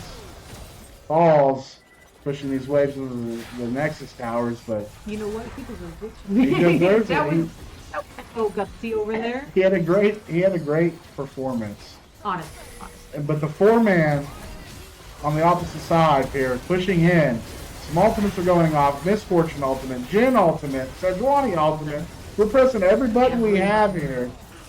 But it's just not going to be enough for the side of Concordia St. Paul. ECU's going to march it down. They're going to try to kill everybody here. Aatrox in the base. I think we just hit the Nexus here. No, Look at that they're Victor ultimate. chasing another Penta. Did you see the size of the Victor ultimate there? That's what I'm talking about. When Victor gets one kill with that ultimate, I'm just going to slow it down here and watch the Nexus explode again. Yeah. Victor ultimate right here, got the kill. Look at just how it spreads with each kill. Where it's larger than the Nexus. Look at it just chewing them up. That's wild. Wow. It was a great game. GG. I am going to leave you here with them. Maybe you put it back on our score display. And I'm going to go see about the JV team. We might be watching another game. Okay, I'm going to mute this. I got to go to Sweet Jazz.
This is your brain when you're struggling to focus.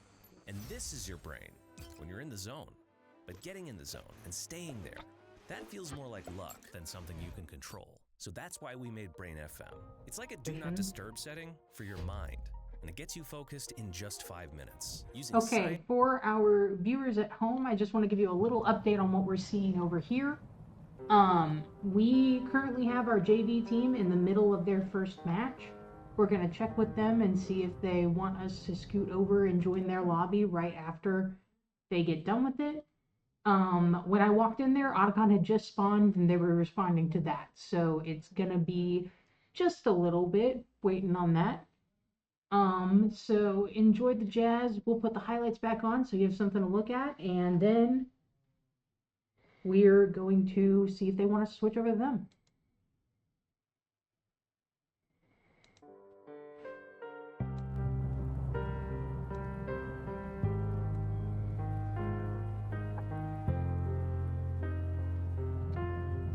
I'm being held hostage.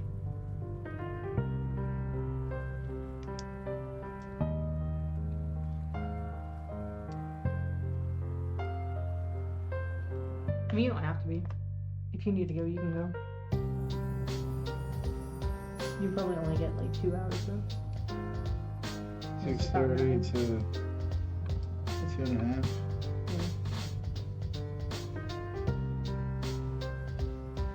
Doesn't matter to me. I was food. That's right. You probably have time to eat something. I don't know where you get it though, because the place downstairs probably closed actually. I'm gonna walk over to like Taco Bell or something. Right. And Brahms today, but Me too. it's not the most feeling. No. Double bacon cheese. Their fries, I swear their fries got smaller.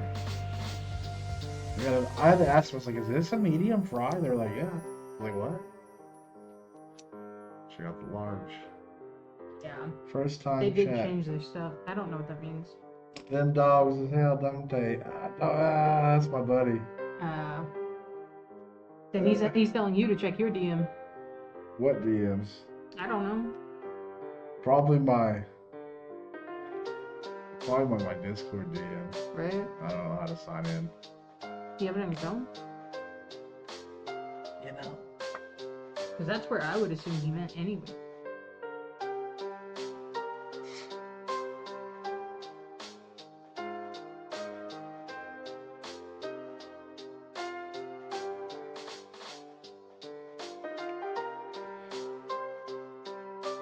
Them dogs is hell, don't they? Early.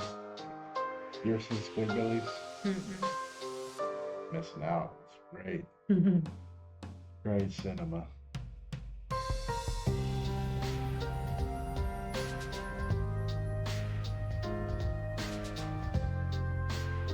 Discord. You know what? I'm gonna try some actually.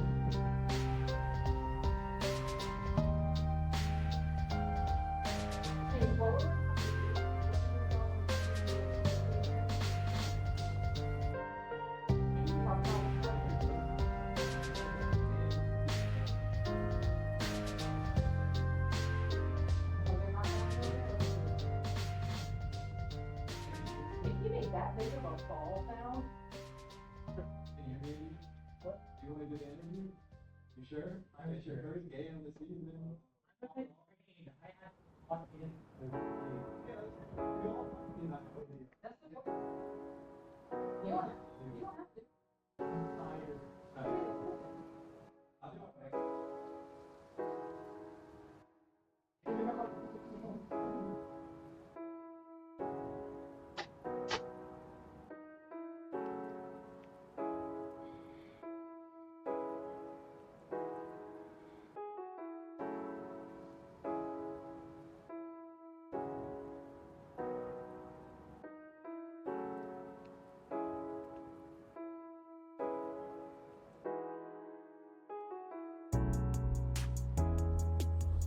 Mike.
talking about?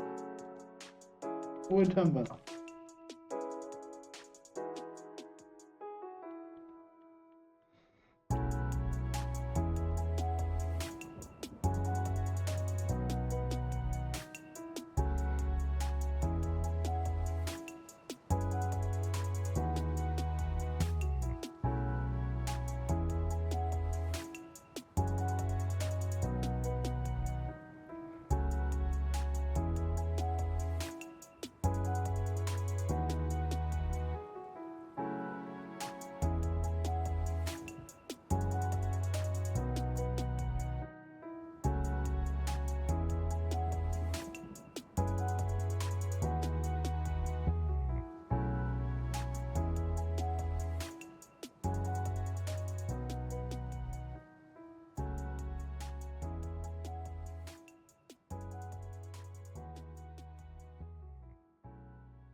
Imagine being able to build an app with your name on it, just by thinking about it.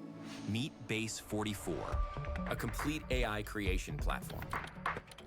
Describe what you want.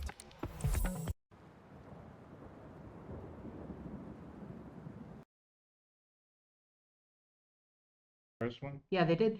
So, update on the junior varsity. Okay, well, there we go. Update on the junior varsity gameplay. The first game went to ECU, which is great. And we will be joining them for their second game once they send us an invite. Right now, I am working on trying to get the display that you see switched over to where we can actually see the JV. And I think I remember seeing how Cody and Bodie did this while they were here. Yeah. Wait, trying to get switched over? The overlay. Copy.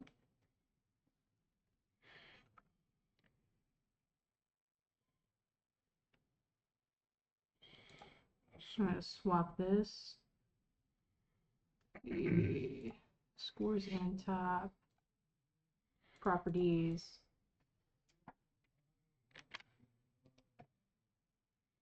Okay. That should switch us. Yes. Look at me go. Weber State. We're fighting Weber. And then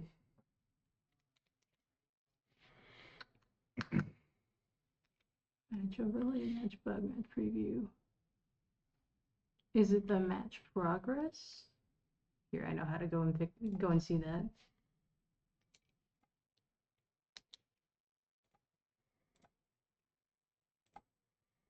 I can read this URL. Potentially. Yeah, match progress. That one.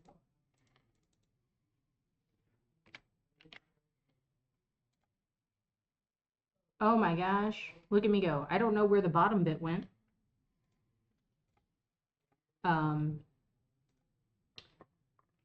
Sorry. We'll fix it later. It's fine. So our junior varsity team is currently playing Weber State University right now. Their Violet team, probably a JV for them. They should be getting in there. I am going to see if we can just spectate them. We could probably just join mid-spectate once they actually get started. I'll put the highlights back on to give you guys something to watch while we sit there and wait for that game to start. You want some music? We could put the music on. Put some smooth jazz back on. We're just Non-copyrighted. DJs. Turn it down just a little bit. Free for content creators.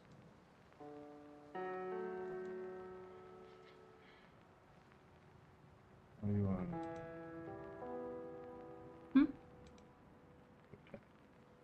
That's OBS. And then that's the Discord. You can probably sign out of the Discord, actually. At the bottom right there. Yeah, user settings. And then just scroll all the way to the bottom and log out. We don't need that anymore. Not over there.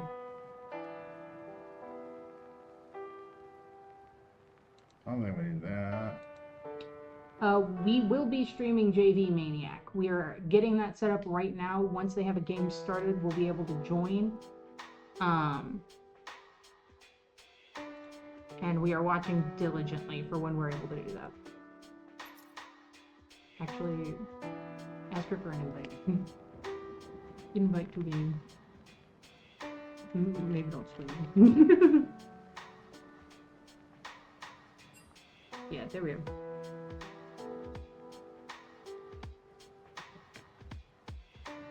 They're very busy getting their bands and drafts sorted for the next game that they'll be doing, so it's going to take them a minute to be able to take their minds away from that and then start doing our things that we need them to do, but we are working on getting it done.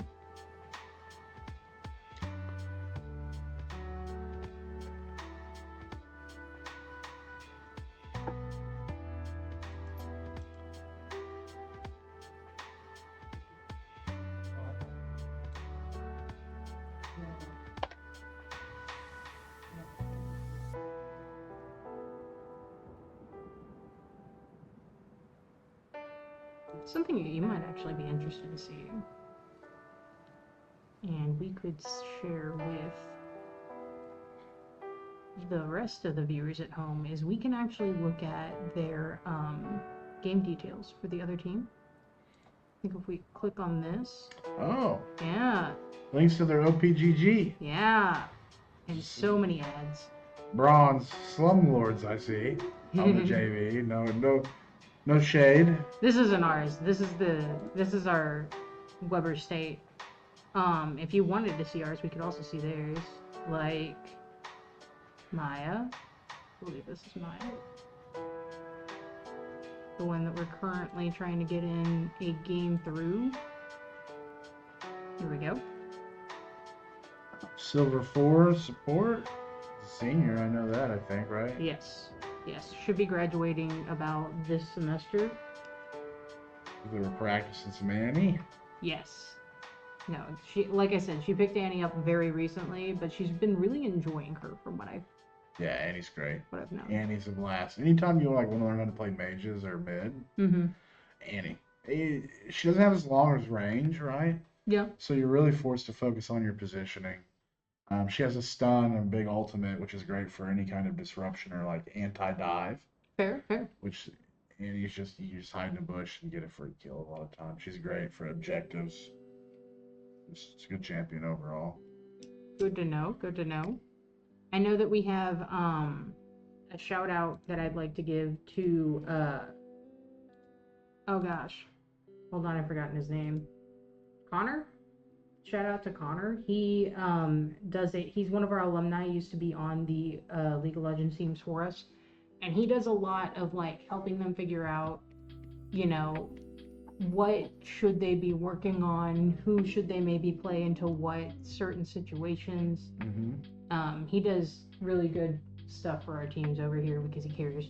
So he sort of does the analytics of what's popular first as far as champion pools and yeah, a little supplemental something for the teams. It's good. It's good to have Since analysts. you know they've got other things that they're working on themselves. Of course. You just click one of those Riot logos, it'll take you into their OP. This is King Twitch. You probably see him getting a penta, I think, on the highlights that we have playing. He has one on there that at the very least was very good. I remember seeing. His name's King Twitch, and he plays a lot of Twitch. Yeah, you know what? At least, you know how many people I see on like other games that have names of characters in that game and they just don't play them? Yeah. It's like, what are you doing? Did you play them at one point? I don't know anybody else. Is this guy? That's very fair. He's their top laner. Oh. Mm-hmm. Goat One Milk of. Enjoyer. Iron. That's got to be a new account. Oh, let's swap over here. Oh, very new, very new. Oh, there's our invite. Click it. Hurry. Jump down to spectate mode. Yep, there we go. Solid. Looks like we've got Twitch playing Goat Milk. Limit Test is one of their junglers. He realistically is very new to the game and has been doing a lot of like mixed play. I don't know if he's decided that he's gonna focus on jungle and mid, but I do know that he really enjoys jungle. So we'll find out. I'm actually not familiar with the JV. Outside of the King Twitch, the ADC, having him in a couple of my classes last semester. I'm not familiar with the JV that much.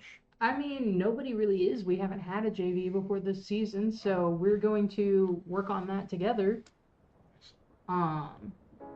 Get to find out kind of like how they work together, who is really aggressive in their pushing, who kind of keeps them a little tempered. You know, we'll find out. Well, to build a good team, you gotta hash those things out. And see how everybody comes together as a unit. Yeah. And the good thing for them is that a lot of them actually are Limit Test, Goat Milk, and a couple of others on the team, they play other games for us, so they kind of already knew each other and was able to, prior to us actually having enough people to put them on a team together, we're playing together, kind of sorting some things out while they were getting into the game. So I think our JV has a lot of good potential. I am very interested to see how it shapes out. Ooh, We signed we out needed against our... Concordia. Yeah, it's fine. We'll see. We'll be more prepared for the draft thing next time. Maybe next time we see if people are going to send us links or if they'll spectate it for us in Discord. They've started draft, and we're on a...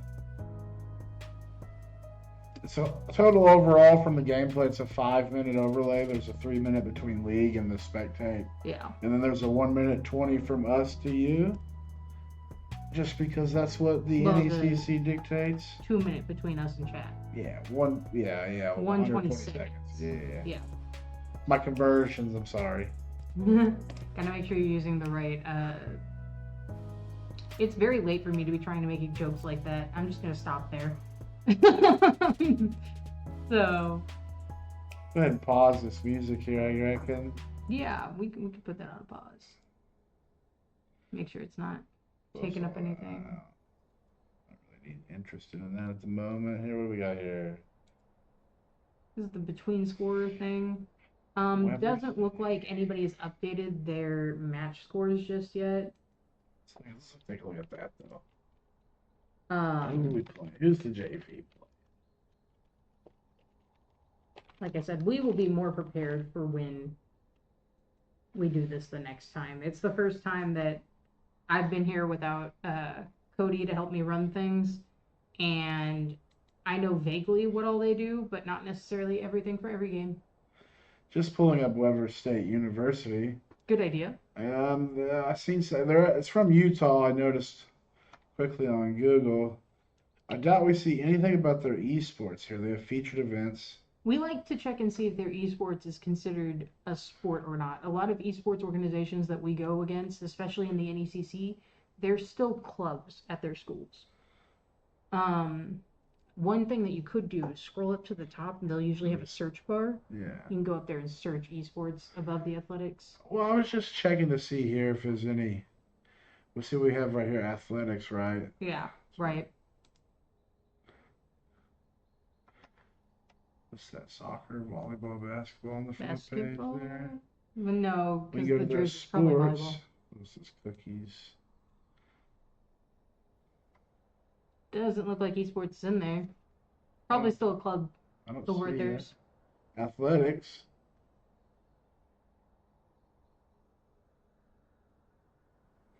Yep. Um, Not a mention.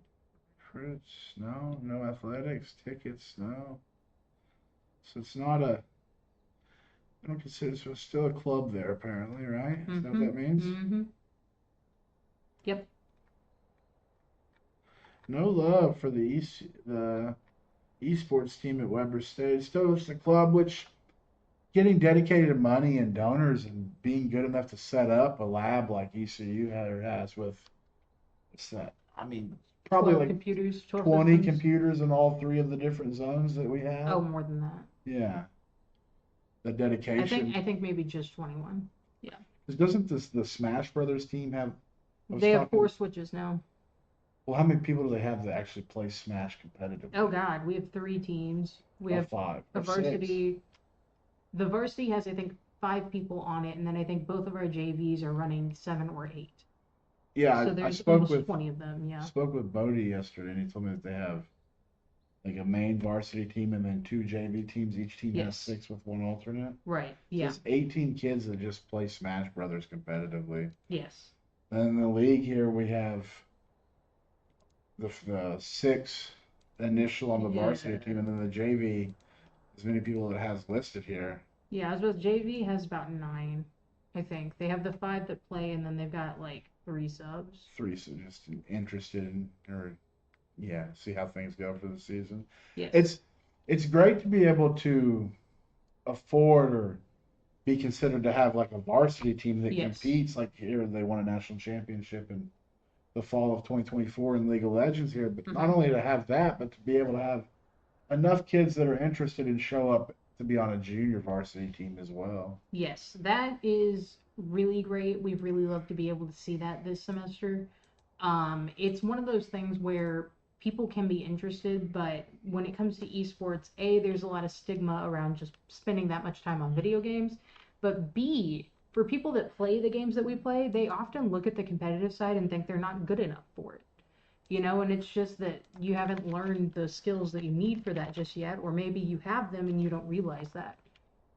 So it's really great to see that there are enough people that are interested and willing to come and do esports for us that we can have so many JV teams this semester. Yeah, it's great.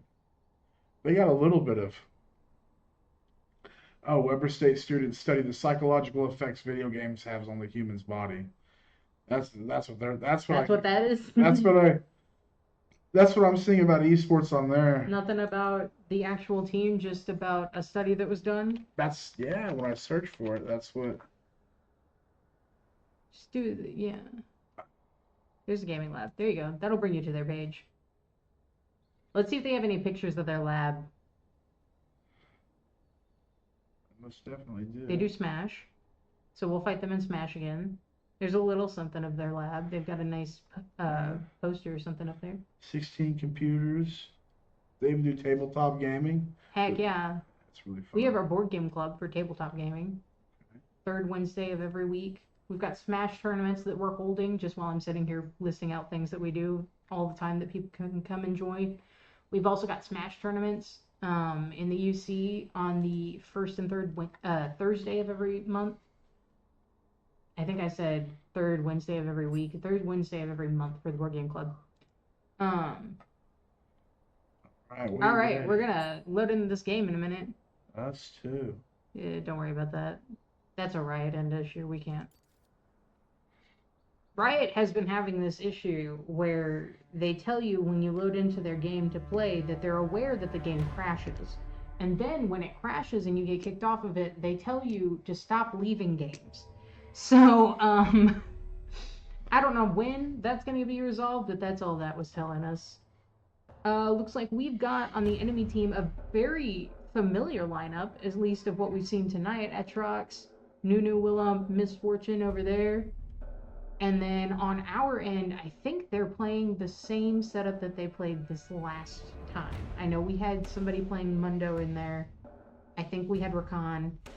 I'm pretty sure we probably had a Lux. That's a very common pick from Maya. She likes playing Lux. It's probably considered her main. Oh, that's a Lux support. I think it's a Lux mid. Oh, I thought she was a support player. She kind of does both. She'll do both. She at first played Lux, and then she was like, "Oh, I can play that character mid," and she's been doing that. Makes sense. Yeah. Lux is a lot better mid than support. I'll say that much. Yeah, you think? I think so. That's fair. I think so. I play a lot of Morgana whenever I'm playing support, and then for mid, I'll switch into like Vigar, which is just the more individual Morgana. I like to say that I play about 3 characters just off the bat. Vigar, Morgana, and Xerath, because they're all the exact same. Their buttons are just in different places. Interesting. I don't play mid. Yeah. I don't do that. That's fair. I do top and I do support. Anything but mid, and I can usually solo queue climb to around diamond or so. Even in my age now, I can do that. Nice. Most oftentimes, I played like a few. I got to like gold MMR where my games went consistently against gold players. Yeah. Just playing like jungle and ADC and top lane a little bit. See, the only game that I've really spent enough time in to where I play consistently against good people at the game is Call of Duty. Yeah. I can't even play ranked in League just yet. My account is only level 26. Which is so painful, but it's just so hard to get there. It's fun. It does take a while to level. It is fun though, and I've got my friends all wrapped up in this little mess that I've created now, so it's great to be able to force them to get on and play with me. So, yeah. So we are on the what's that, red side? Yes, we are red side this time. Okay. We're waiting on our 3-minute delay to round up. This Lux gets caught into a Nami ult by the Nunu Yeah. and Aatrox with Aurora doing their poke and the Misfortune ultimate. Could be dangerous for the Lux. So hear me out. Do you think Nami's playing support? Because Aurora is usually a mid, right? Aurora is a mid that can flex top lane. Yes, Nami is support. It's Nami as support. The only other place you could play Nami is in like a top lane scenario. Oh, okay. But it's extremely cheesy and matchup dependent. I thought she was a jungler. That shows you how much I know about this game just about right now. Of course, Aatrox is a solid pick from the top lane. I didn't view the first game of this matchup, but I do know that ECU's JV wins, so hopefully we can lock in another one. I know it's not a fearless draft. They play on a few lower tiers than our varsity. Yes. Which our varsity, they're about as high as you can go without being like certified in some ways. Right. Without being like a professional team. Chat has caught up to where I said the right servers are bad. I was like, what does LMAO yes mean? I see. Free game. They're pinching pennies, right? Right. We don't buy enough skins apparently for them to fix their servers. But yes, our varsity team is in Division 5 right now. I believe that is probably where the Fearless starts, that or 6, because I think our JV is in 7. So yeah, it starts at 5, and then the 1 through 4, the way they're designated through rankings, like Division 1 is like we're loading. Yeah, Koreans and the Chinese and like the flight. Oh yeah, it's the people that are like they're cracked. Crazy. Yeah. For what we're playing, it's like D1 schools and like football. It's like those guys that we're playing against over here for our D1 people. Yep. The people that probably have hundreds of people on their esports teams because they simply have that many people on campus.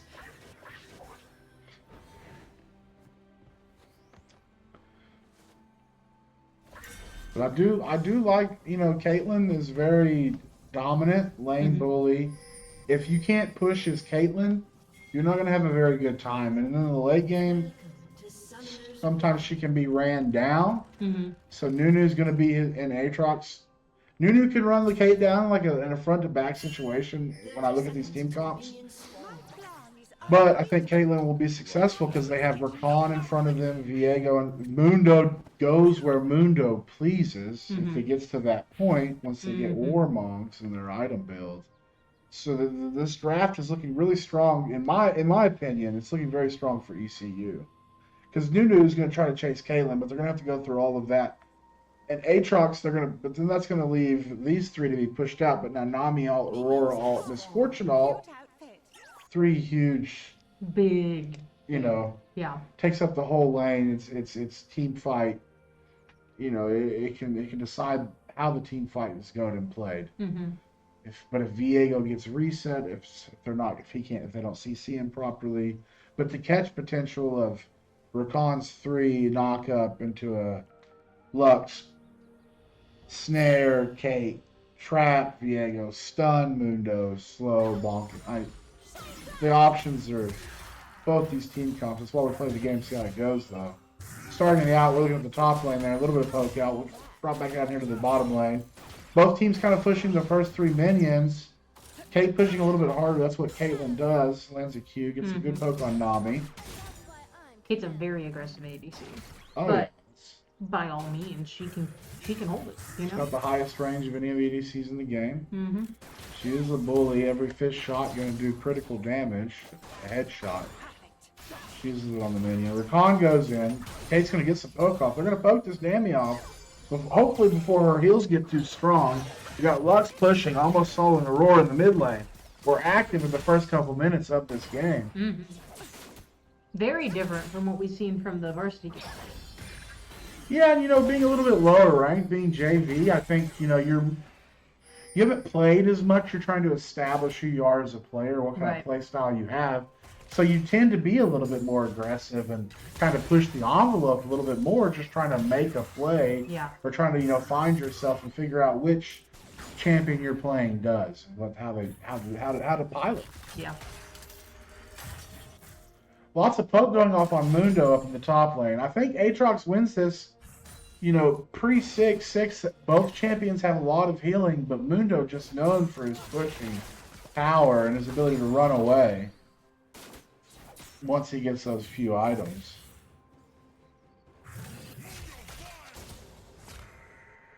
Aatrox is being very... He's pushing really hard. Yes. Leaving himself open for a gank, but he's pushing right now because he knows he has Nunu on this bot side, on this top side jungle for him, kind of, just in case he does get ganked, I'll be able to respond. So we'll notice that Viego's down here on this bot crab for the side of ECU, going to lock that down. Nunu's going to take this one. They're just going to trade him off even. But you'll notice Viego's going to have a hard time getting this if he's not going to be able to get that if Lux doesn't have the pressure here and bot lane doesn't have the pressure. It's going to be hard to get that, right? So just based off them having pressure, Viego knows he goes here. Top lane has pressure. That's why Nunu took that Scuttle Crab. He's going to try to get a gank off on this Lux. Aurora not in a position to help. Nunu's just going to solo bowl the Lux. Not expecting that gank there. They didn't have vision. He's going to check it anyways. Wanting to kill on Aurora, being a little bit greedy. That's okay. That's okay. The death timers aren't long. Lux is running back to mid lane, or they're going to TP, it looks like. I don't have to miss too much of that wave, or they'll just miss it. It's fine. Get a TP, yeah. Well, I think right now the wave in the tower will be able to take care of themselves until she gets in there, and she's TPing right now to the turret. Correct. Going to soak up a lot of this farm. If Aurora has their TP as well, did not opt to use it. That could be important, but it's a little too early to tell. Now, as you see up here, we have Viego on the top side, finishing his jungle. Aatrox has been pushed the whole time. Mundo stay, trying to get every amount of XP he can. That's what top laners do. And here comes Viego on the gank. See if we can make something happen. Now, this is warded. It's about to fall. If they have the timing for it. Oh, coming in. Anyway. Mundo baits. Viego comes in. I think we can grab it. It's level 4. Aatrox dashes away. Dashes away, pops his heel. Viego will run back into the jungle to farm up. As this Aurora has been poked out yet again, where they were by this Lux. Maya here is showing a dominant performance in this mid lane, which is the whole reason the Nunu came to gank her in the first place. Right. Nunu it is very rough when you're doing just well enough that the jungler decides that you're a problem. That's correct. Nunu running around in places that aren't his sides of the map, looking to get a gank on this bot lane before he thinks about Dragon. Viego knows it's time. He's going to clear bot, going to clear down the bot here. Oh. He's clearing down. I think he's responding to the Nunu being down there. Probably got some good comms off of our Caitlyn. Caitlyn positioning great during this gank. Rakan gave most of his health pool in order for Caitlyn to stay safe and to turn this Nunu. Nunu backs because Caitlyn got him to half health. That's really ideal as a bot lane in a gank scenario. You to do enough damage to the jungler to force him to back off. Out. Yeah, that's great. That's a great combo of laning right there. We got Lux out of mana, 60% health. We'll need to push this wave and back somehow before this dragon. Because Nunu's running right at it again. Aurora decided to go up there and ward that bush for herself, trying to make sure she knows where Viego is, I assume. See, right? It's always great to ward the river. Always just a great idea. Nunu getting this crab here. I typically do that push line, but it doesn't get you enough vision. Not really. We got the waves. 3 minions aren't considered a freeze if you know about that. This wave will quickly push in. It's slow pushing towards us right now, which is kind of a spot you want to be in before you back. That way you're not going to lose many minions to your tower before you can get back down there. That's great decisions by the bot lane. Great wave management, so to speak. And you'll notice it looks like Weber's taking Dragon. Lux is backing on a canyon wave, and that's so that by the time they get back here, they won't miss much of the wave as well, because they knew that Aurora and Nunu are here on Dragon. Looks like we're going to get the first Dragon. There will be a contest from the side of ECU, but that's fine. We're showing really good wave management and not overextending or pushing when we can. We say there won't, but Rakan's over there doing something in that bush. Just kind of checking things out. In the top lane, we'll notice here that Mundo's got the health advantage. But with these two champions, the amount of sustain that's knitted in their kits, it's a lot. I start to think, will either of these teams do a little bit of anti-heal possibly? He's got a short sword and a ruby crystal, so health and a little AD, and then, you know, Mundo's Mundo, and give me that health, baby. No items, we're just components yet. You see here, Caitlyn's got a 10 CS lead. They're dead even in mid. Viego's out farming Nunu, which I expect. Viego has a very fast clear speed. Even the amount of times they've nerfed it, he can still be relevant. You'll notice that we popped the ultimate from Mundo up top, and he'll just kind of walk that Aatrox back away from the tower. When you're saying CS lead, coins per second? Oh, well, for a more experienced league player, it's called creep score. In each menu, they're called creeps, and each one you get a kill, you get a tally and more gold. Oh, okay. Lux snipes the Nunu for the kill, and I don't know how many Nunu got. Helped secure those Void Gruffs. A great play by this Lux and Viego to help get a little tower damage, extra tower damage when they go to start sieging. Preferably on this Caitlyn. See, that's how the map works. You get dragon stacks, and then you get tower and minion support from that top side of the jungle with Void Grubs, which spawn 6 to 7 little things that help do tower damage. Rift Herald, which can take multiple towers out, and then Baron, which gives your minions a super buff to help you take towers. And then you notice that bot side where Dragon's all about the Ooh, a big take on Aatrox up there. Yeah, as they get a successful gank off on that Aatrox, just to kind of help that Mundo farm. He's done great baiting. Viego capitalizing after the Void Grip take. Here in mid, Lux again, which is pretty common until they get that Lost Chapter. I've seen him sitting on the Hex Tech Alternator. We'll pick up that Lost Chapter next, I believe, if they have enough gold. As you can see it right there, kind of help with that mana sustain. Lux will be looking to farm even more efficiently now as Aurora just... Oh, Nunu picks up the cheesy kill on Mundo. We're just going to back. It's okay. He grabs another giant spell. You were going back there anyway. It's fine. Yeah, it's perfectly fine. We got stalemate in the bot lane, but I call this priority on ECU side just because they're hitting the wave first. They're allowed to kill the wave first. But Misfortune is great at farming under her tower and farming solo. Yes. She doesn't always have to have the support there, but I doubt we'll see anything too risky here at the moment. The TP from Mundo back top lane as the Aatrox pushes. We'll jump back down here to the bottom.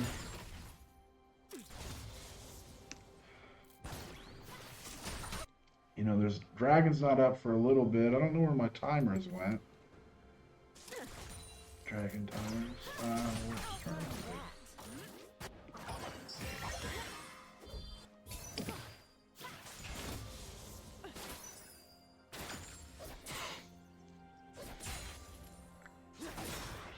Slowly sieging. Caitlyn taking a good chunk of Nami's health with that headshot auto. Nunu clearing wave, getting ready for Dragon, kind of clearing that river once that area of the map opened for him for potential ganks earlier.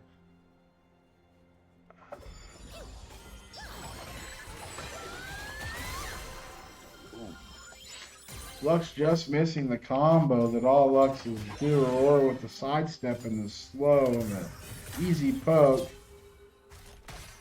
Coming in here, Nunu just walking around the jungle here. Viego slows the boo buff. Not going to commit with your Lux being poked out like that. The Aurora's backing as well. They're going to buy items. It's getting close to that time. Aurora, both Lux and Aurora just completed their first items, as did this Hex Tech Rocket Belt on Nunu to help with his positioning. We've got Kraken Slayer on Viego. These bot lanes are still dueling it out. Still haven't collected on all their CS yet. But a Kraken Slayer is a great first buy. Are you familiar with the item? Well, every third damage it does true damage on your auto attacks. It helps snowball. It's a great snowball. It's going to help with this clear. They're almost killing this Misfortune in the nasty Rakan Caitlyn combo. MF will be forced to back. They're going to shove this tower, potentially take a turret plate or look to turn on Dragon. We could do it. Dragon's open here. We just pushed bot out. Looks like they're just going to go I for the think they'll get gold the there. tower. Just some damage on the tower. We're doing dragon. We We've realize decided. it's that time. We're going to dragon. Could be a potential fight here. Looks like we have a vision control out of Viego. The enemy team doesn't even know we're here. Just going to 3-man this dragon real quick. We have great vision control over here. Nunu's walking in and checking out. Sees no one on the map. ECU secures their first dragon of the game. It's great decision making. In the top lane here, you got just two behemoths just boxing it out. I don't want to say it's boring to watch top lane in these sorts of games, but Yeah, when you got heroes up there that are all about sustain, it's not as fun, for sure. right there, Lux just secures the third kill of the game and giving us the feats of warfare.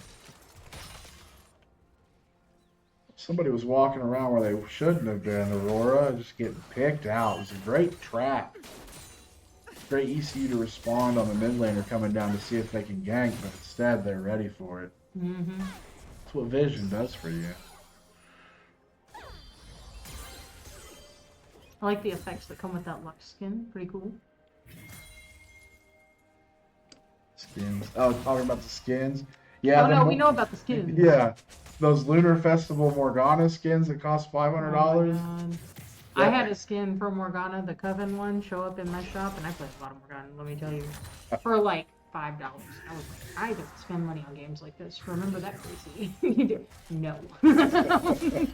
I still stare at it every time I go into my shop. I mean, I love the Corporate Mundo skin. This No, automatic. that's really peak. We're just going to watch these guys just box it out here. They're both half health. I see Nunu running up here trying to gank this Ow. Mundo. He will secure the kill. Honestly, bullying our top laner, but you know what? Sometimes you gotta get it done. Mundo is Mundo, and 2 deaths in the laning phase is nothing, as he has 3 giant spells. He's about to purchase his first item. We just completed Collector on Caitlyn. Nunu's looking at this Rift Herald. Aatrox half health coming down. Viego sees it. Viego's here. He drops a Vision Ward. Lux is rotating over. He's looking for a potential for a skirmish, mid-jungle versus mid-top. Oh, we Aurora. missed that Q. Oh, we killed the Aatrox. Here we We'll go. have Aurora coming up behind us. Nunu's looking to snowball. Lux needs to step back just a little bit. Yeah. Viego securing it with the Here we smite. It's great. Lux with the great positioning and not get caught out by there. Viego's going in. Can you explain what that Viego ability does? Where he's Which- got the red stuff. It makes him invisible as long as he's around a wall until he presses a button. Intriguing. Okay. Because that explains earlier when he popped it and then left with that ward still up. Yeah.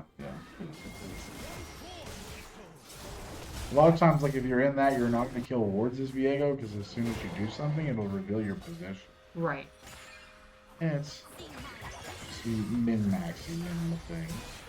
Viego farming his jungle. Nunu looks like he's going to try to take advantage of this Mundo that just got back Running with it full again. health. I don't know how much you think you're going to do to this Mundo at this moment. They'll drop him down to about 60% health. Mundo just struts away. Did force the ultimate, as you can see his health coming back in as the Mundo walks in. I don't know how much more we'll get. This is like the Viego just backed. Mundo's just surviving, saying, I'm here, I'm going to farm. There's not much you can do about it at this point. Nunu backing in the bot lane.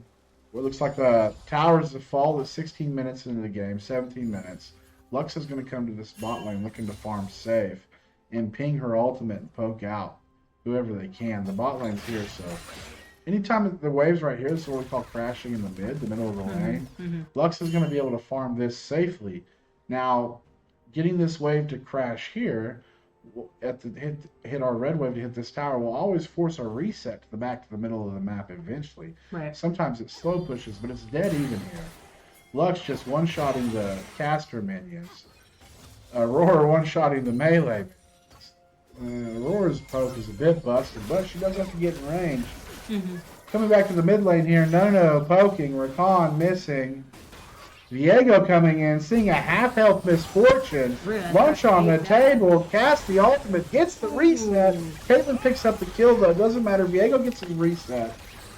Excuse me. Ult to try and get them back off of them? They did. They backed off. They ran up under the tower. Aatrox is coming down here. Viego That's unfortunate. casts his reset.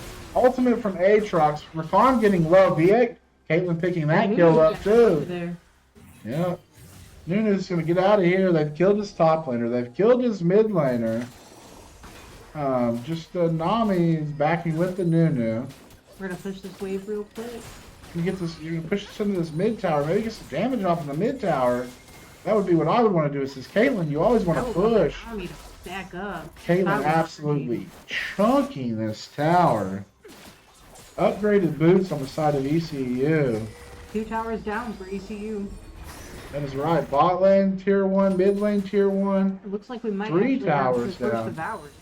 Yeah, we've got our upgraded boots. We completed the feats of warfare, the first of 3 kills, the first of 3 objectives in the first tower. We've just let the Rift Herald from, but that's just a kind of cheeky, get a little damage off. I know is when I let the Rift Herald off in that moment, I'm usually looking to do Dragon. Diego in the area, they're going to do a little bit more to get that set up. We had the Aurora take our first tower down bot. But realistically minimal considering what we've gotten done in that time too. Oh yeah. 1 for 3 towers. We're doing great. ECU is executing rotations. Their rotations to catch these waves and to keep them pushed is doing really well. I know last week I watched the JV play and they came up a little short. They didn't quite win their matches, but I was like, just from watching, I spoke to a couple of them. They played well.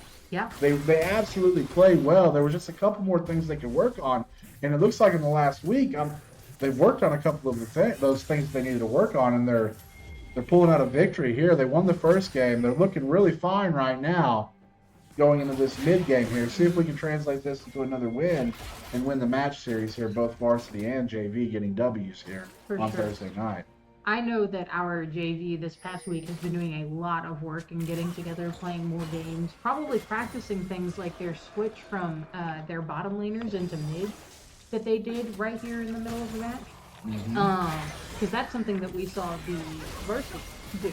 And I think you had even brought it up that like you do that to help them get a little catch up, or maybe they were explaining that to me earlier. There's a few reasons why you swap lanes, and one of those things is like as an ADC, once you take the first tower in your lane, you want to swap to a mid lane so that you can take that tower too. But as a duo lane in mid, you have Dragon, you got Rift Herald, you got Baron on this side. Those 2 people being able to push the mid lane, so it's easy to farm if there's a tower there. Then rotate over here, as Mundo's just taking forever to die. Honestly, just being a distraction this game more than anything, but there's value in that. Got the ultimate out of the Aatrox, but yes, like lane swapping, and so then so the Caitlyn, they've gotten all the first towers. Caitlyn, they're gonna look to push on these T2 towers wherever they can, right? So it looks like top lane's their goal here. This one's almost gone, right? That one's usually one of the last towers to go down because you want to force these other ones first. We're gonna back up here. Dragon's up, I believe. It's coming well. It'll be good. I've been so involved in streaming.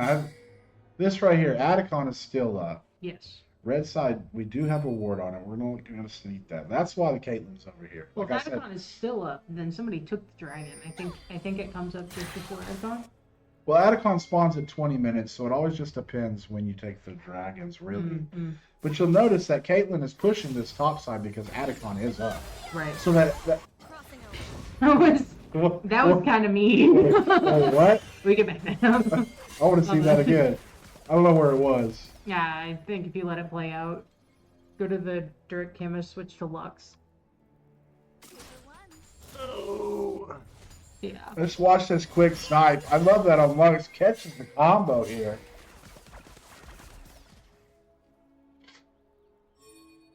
Oh, but yeah, lane swapping. You mentioned like maybe the JV didn't necessarily know how to rotate properly, right? Looks like that's what they've been practicing. And yeah, for sure. Macro is what it's called. Right. So if you're in bot lane and you just can't farm and you're absolutely behind. Watch it. There it is. Oh, there's the catch on the max range. What level is that Nami? It just doesn't matter. They're dead. Yeah. The first death to Nami there, Lux. 5 kills on this team as their mid laner, absolutely pushing forward for this victory, along with Caitlyn for JV Varsity for ECU. like I mentioned earlier, those early deaths on Mundo do not matter. Yeah. You would think from this 0-3-0 they have Warmogs, but you look at the towers. Mundo's first tower barely touched, Right. and he's already knocking on this second tower. That is just Mundo. He's down here in this bot lane pushing the opposite side, right, of where Baron spawns in the next 3 minutes. But this dragon's up. Not yet. It's coming up. Mundo's going to get this lane pushed out. Aurora actually does on-health percentage damage with her little ghost, but I don't think she has enough items to even touch this Mundo yet. Just the Luden's companion and components, yeah. Yeah. Oh, see, that health I was talking about, that was a pretty good poke there. Not really enough to harm the Mundo, though. It's all the dance. It's all pushing waves and being proactive or reactive. And in MOBAs, it's true, you always want to be proactive over reactive. You'd rather be the one getting vision first. You'd rather be the one setting up ganks. You'd rather be the one doing the objective and securing it first, other than always playing on the back foot and having to respond, right? Absolutely. I'm just now getting into League, but I play a lot of Pokemon Unite, and it's very much like if you do not go to the objectives first, if you're wanting to take them, you're playing from behind, and you can feel that uphill battle. Okay, yeah. You know, and I can definitely see that running into, like, the Void Drum and such. There's a big ult. Massive misfortune ult. Able to take down Diego. But this Caitlyn, this King Twitch playing Caitlyn is just absolutely ahead. And his headshot auto attacks are doing mad amounts of damage right now. 3 dead on the side of Weber's State. 1 dead, so it's a 1 for 3. What are they going to do? Are they going to get an objective? There's none up yet. No, we're backing. We're going to back. We're going to buy some items and get ready to take one down on one of these objectives. We thought we were Dragon. They're pinging for Dragon. Both teams pinging for Dragon. Just check the CS, see how we can sustain. Mundo, an absolutely monster advantage. 40 CS lead. That's like 1,600 gold at least if they get all the cannon minions ahead of that Aatrox. Just completing 2 items. Heart still just going to scale with health, basically. Aatrox really doesn't have any damage, just has ability haste. Question the build on the side of the Aatrox at the moment, but yeah, Viego locks in 2 items. Everybody's back. You said they were back, and we got 12 stacks of Magi's on lock. Absolutely ridiculous right now. Zeke's Soulstick Slay on Rakan, where we got 1 item on Nami. We do have the IE Collector completed on this Misfortune, who's also 40 CS down. Aurora has 2 items, but in some cases, we have more components on the side of ECU. Next couple team fights are really going to expand this lead. We're up, what's that? 2K plus 3K, 5.4K lead right now, about 1,000 gold per position. That's a good spot to be in for ECU. We're just going to hope that they can translate that gold lead and that kill advantage into executing and winning. Aurora's got a big push up top. They're going to back and look to come to this dragon. If I'm ECU, I'm starting this dragon with Aurora showing in top right there, but Mundo will respond. Maybe that's why they're a little hesitant.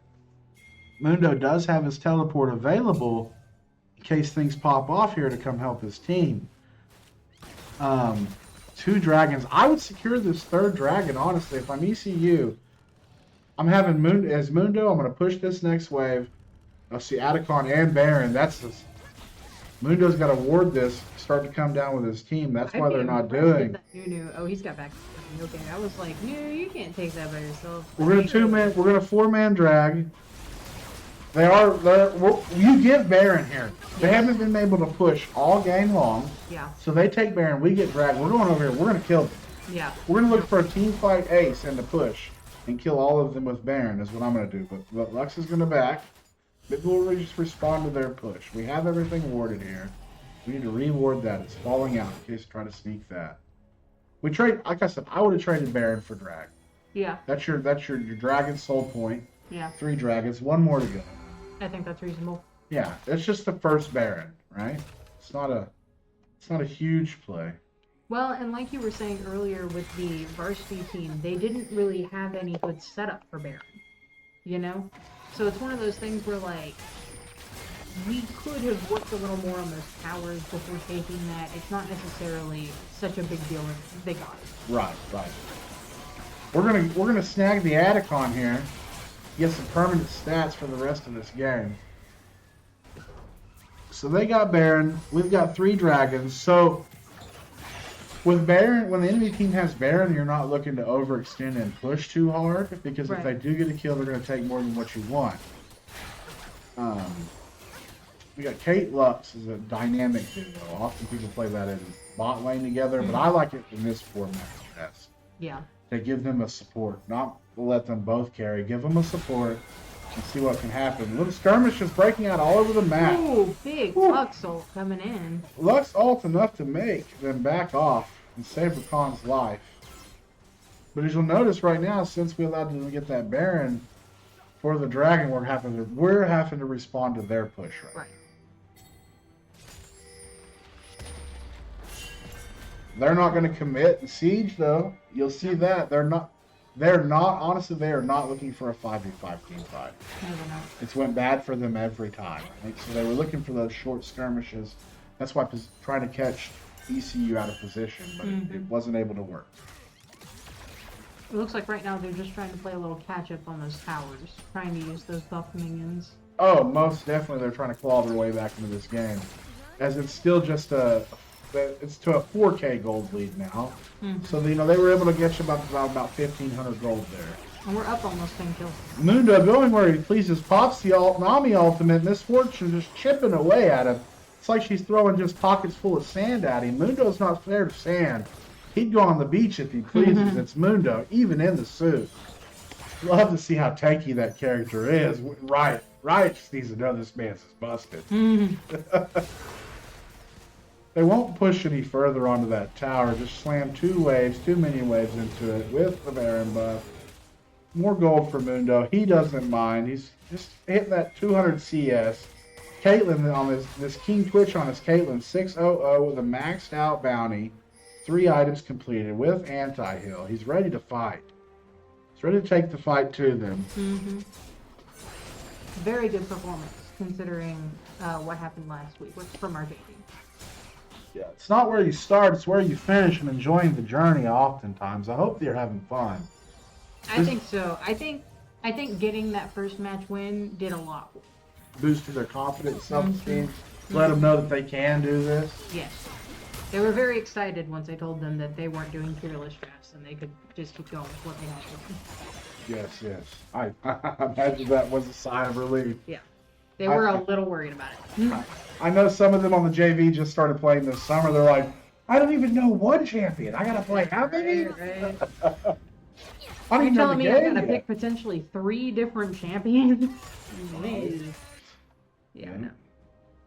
Let him kind of focus in on the gameplay, just getting the second-hand natures to that champion. I mentioned it in the previous stream on the varsity about one-trick picks and how the more skill, the higher skill gap and things like that as you rise up in the ranks of this competitive play. How learning more things is beneficial, but as you're, this is stupid. This Dr. Mundo needs to be nerfed. He took the tower. He took the tower. He had was to at have half 3 health. of them walk up on him. He was at half health for a minute while they're hitting. That champion is nasty. Lux farming up the bot lane, gonna push that wave up. I'm not sure on the dragon timers again. It'll be unfortunate it doesn't show us for whatever reason, but we can fix that for next time. Caitlyn just got last whisper. They checked it for us. Dragon spawning in 20 seconds, it looks like. There we go. Yeah. Baron will be up in like another 1.5. There's Dragon. This will be our Dragon Soul here if ECU can secure this. We've got to, and they know that. They know they can't let us. Yep. They'll know that we'll be able to push even harder, especially with that Caitlyn with that range. Looks like we had the vision, one of those vision plants go off, so we know they're over there. They're grouped up together, though, getting vision. The Misfortune going to run behind her teammate, not want to get caught out. Nunu or Aatrox are the only one that can viably run in this pit. Aatrox is backing, has teleport, will look to teleport in onto this fight. ECU just grouped up. They need to make a decision. Mundo needs to push forward for vision, or they need to start this dragon. What will they do? I would just start that dragon. At the very least, it'll push out your enemy, and then you can get going on. Dragon could have been dead right now if they just did it, but that's not their main. They want to make sure they can get it without dying, so they're going to poke. That Lux combo onto the Nunu does more than... That's just damage with this. How many Magi stacks does Lux have? 12, just full stacked. Just doing all the damage. Closing in on this Aatrox. It's not the prime target, but we've been standing around now for about 30 seconds looking to get active. They're going to push forward in this mid lane. 3-man Lux ultimate, pushing in, Viego getting in. Aurora ult, that's big poke. Picks up the kill on Aurora though. She goes in with her ultimate, short range. Lux has long range. Aurora falls. This tower is the main objective in the base. Ooh, they're going to pick up the kill on Aatrox almost, at least poke him out. One of the two. They're really trying to get that Mundo. Misfortune ate the ultimate for Aatrox, and her herself almost falls for it. We got a flash out of harm's way. Oh, Mundo died for that, but top laner for mid laner. We're hitting that dragon now. Yes. As we should. They're gonna back. As we should. Weber State forced to back in their own base. ECU's gonna walk out and get this Dragon Soul point as a consolation for just playing the game. Here we go. Good. Dragon Soul. Hex one too. Heck yeah. That does the things, right? Yeah. It does the CS, I think, the cooldown, or not the CS, the cooldown. Weber State trading that dragon, that fourth dragon onto ECU for this Baron. ECU has to know they're at Baron. They don't have vision. Caitlyn walked by. They're just going to give it, I think. The big Mundo from Jesse in the chat. Yeah. Just doing stupid things. Yeah. I'm not sure if you're familiar with. I can't Probably even. Not. I can't think of his name. He plays Mundo. Then no. He's a big streamer. There's a push. I've heard that there's some guy named T2 or T1 or something over there. Tyler. Yeah, the T1. Creator. It's T1. He plays top lane and mid lane. That's all I got. He's pretty good. I know nothing about him. The guy named Alois. I think he's Austrian or German or something. Plays Mundo in the that makes sense. top lane. You know, now that you say it, I might have heard something like that at some point. Lux pushing this side lane. Looks like we're not going to let them. Again, they get the Baron. Right, it's a 3-minute buff, but we're so farmed. It's a 4K gold lead. We're ready to fight. But Weber State's, yeah, we've been ready to fight the whole time. But Weber State shying away from that engagement. As you know that, like with Misfortune's ultimate and Nami's ultimate, that combination, like if ECU engages improperly, right, you can turn the tide of a fight with those two ultimates together. Yeah. If they hit Caitlyn with Nami Misfortune ultimate, it's gonna be bad news. Mundo right here getting the ultimate out of Nunu, pops the ultimate himself. Aatrox just beating on him, actually healing Mundo. The Mundo's healing from the Aatrox melee. He will fall. Crazy. And all that while they're chasing the Mundo, though, we're going to siege on the base. Oh, yeah. Yeah, that was a great decision. We kill their bot lane. We get the inhibitor. That was a bad decision for Weber to chase that Mundo. Yes. Mundo's so tanky. He takes so many resources. He goes where he pleases. And I love this. I love the Mundo pick. I'm thrilled. I'm smiling. I'm thrilled with watching Mundo. Alright, looks like we're trying to make sure we've got several waves of beefed up minions coming in at them. We got 2 inhibs, but pushing into their Baron, it's not ideal. Yeah. Generally, you don't do that. This is a bold move by ECU. I was going to mention that. They've been riding that Baron buff, trying to make sure that we're fighting waves of minions on top of trying to take care of their champion. Yes. We do have a little bitty minion wave. We're going to get 1 tower. We might get 2. They killed the minion. Ooh, Lux with the snipe. That's another She's kill been on the very, against that other mid laner. Yeah, she's been bunking. She's very much been like, I don't want you here anymore. Yeah. Let's just... Maya's telling them the tax man. Yeah. You telling them where they can go, you know? Right.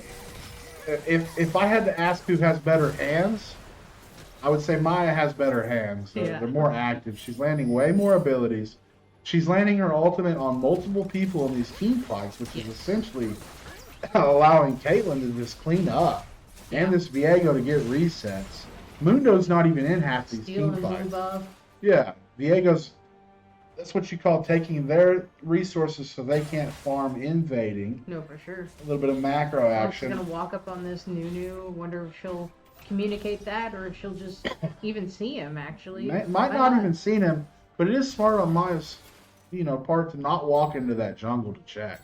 Yeah, yeah. They haven't got the blue buff yet. I don't see any vision in the area, but I'm not checking. They Another were fight working. mid. Nami falls. Why is Nami pushed up there by herself? It might be a little tilted. I can't make the call. I don't know the players from the other team specifically, but Right. ECU's junior varsity showing an improvement. It's a 40-minute game. Yeah. They're not willing